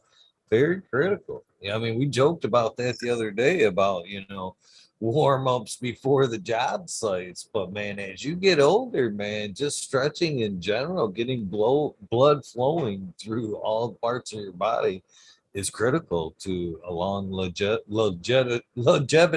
Oh, there we go. Damn cotton. Longevity. You're straight about that. Life, the synergy of interacting with one's environment, getting hyperoxygenating the blood, building up the muscles, all of that. It can't be bad, right? Connective tissues. Greenfingers, what do you think, man? Praise the Lord, man. Good to see you, Greenfingers. Good to see you. They say once you stop tying your shoes, you lower your life rate. Your heart starts to go out faster and everything. Like you start to. So don't stop tying your shoes. Bend down every day. Pick up something off the floor. Like Eagle said, circulation's important, the most important. So that's all I got to say. Well, mobility in general. Go ahead. I'm so sorry. I was just gonna say, with that being said, it's striking 6 o'clock. I think a good point to end the day with stretch. Stretch, get out there and stretch. Motherfuckers. On the way out every night. I'm making all stretch before we leave. I think that we the yoga class. Let's 2, 3, 4, 5, 6, 7, 8. Right. 2, 3, 4, 5, 6, 7, 8. Man, BuddhaBOy, that's fucked up. Up high. Even, I'm even offended the by simple that, thing man. of doing. Up, down. You don't He's get over this here from putting sitting his arm around. above his head and shit. How offensive. You get this from being beautiful. This is because I can't put my arm down anymore. I have to keep it up all the time, otherwise I do dirty things. So were we winding down here, Eagle, since it's 6 in the morning? And, people have things to do. Yes, sir. Yep. Yeah, yeah. Shit. Man, this is the time of day I hate, man, and I almost wish I didn't have a fucking set time, so I didn't have to fucking be like, just in the middle of a conversation, be like, yeah, guys, gotta go. So fucking rude. I gotta find out a better solution to a better ending to this shit, man. I think it's perfect because we know that's you now. It's just gonna happen when it's gonna happen. Enjoy every morning driving your daughter to school. Amen. Dude. Enjoy It's every the last morning. year, brother. Don't- She's a senior this you year. enjoy My last every baby. morning. You don't sacrifice enjoy that it. for anything. I just love doing my little runs in the morning. It's our little one-to-ones, yeah, because they go separately. They won't go. They went to two Sun's different coming schools. up. It's the first two thoughts, years. first person she speaks to. You know what I mean? I know what you're talking about. Yeah, it's magic. Them days are magic, man. You look back at them and you go, "Ooh, yeah." So this, like, you know, you get your little beauty sleep and enjoy that little journey. Yeah. That's it. We're not going to hold you. Okay, brother. Love you all. Right. And yeah, chat. I haven't been in looking at anything. So everyone have a good day and yeah. Be Take nice care, to somebody out there. Right, Love you all. Good night. Cheers. Love you too, brother. Take Have a care, good day. Neil. All right, well, I'll be the next one to jump out of here. Hey, Stoney, I sent you on IG. I sent you a couple videos. Okay, cool. So yeah, there's one. The long one is kind of lame. It was just that was when I was out kind of like sweeping the race course. So it's pretty slow. But there's one that's like a 5-6 minute video. That one's pretty cool. You might enjoy that one. So just as long as there's nothing of you doing helicopters without your shorts on, you know. No, that's my OnlyFans page. Oh, you copycat. That's my favorite. That's who I've been watching. You son of a bitch. Right. So I was like, who's this helicopter? You got competition, man. Damn it. There's no. That's where I got my inspiration. Just like, see, I'm like the So Chinook over here, and we got fucking greenfingers over here. It's like the little toy you buy at 7-Eleven. So there's no competition there. it's just no competition. Nicholas. With that being said, Eagle, thank you. Have a great day, brother. BuddhaBOY, Greenfingers, SoCal. Cheers, guys. Chat. Cheers. Love you guys. Later. Have a good morning. Have a good day, man. Well, hey everybody. It's cool being here. Eagle, fuck off. He gets so good. He's so good at it anymore. You know what's coming, but you know what I mean? You don't know when though, because it might not come. Like it didn't come 3 times. He's like, I'm gonna leave already. And then like the 3rd time I thought it was coming when he called Stoney out. I thought everybody else was gonna be in. Everybody else, fuck you. Boom. Yeah, that's what I thought, but no, he held that sucker, and that was. It's sad. It's like he makes you want it. Like, come on, just do it now. Do it now. It's like, nope. Yeah, it's intense. It's intense waiting for that shit. With that being said, BuddhaBOY, love you. Hey. Love you. And everybody out there, plant the seed, overgrow the world. Yeah. Well, it's like Greenfinger said, overgrow the world. What do you think about that, Eagle? I agree. Everybody should have cloned seeds in the ground. It's such a fucking whole life experience. It really is. Changes your life. It really does. This plant has changed my life wholeheartedly. It opened my eyes to so many things, so many great people. If not grow this, grow something. Give it some love, some attention. Cultivate something. It'll cultivate you right back. Amen. Well, with that said, you cultivate yourself some rest and some nice family time and beginning of your week, and try to catch up on some shut eye sometime in the day, hopefully, if you can. Otherwise, take care. Much respect. Much respect to you, Buddha. Love you, brother. Have a great day. Love you too. You do have a really nice one.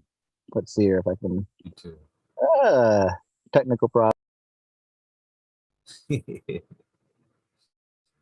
Well, with that being said, I am going to cut this one short, but there is a but. Fucking tune in tonight.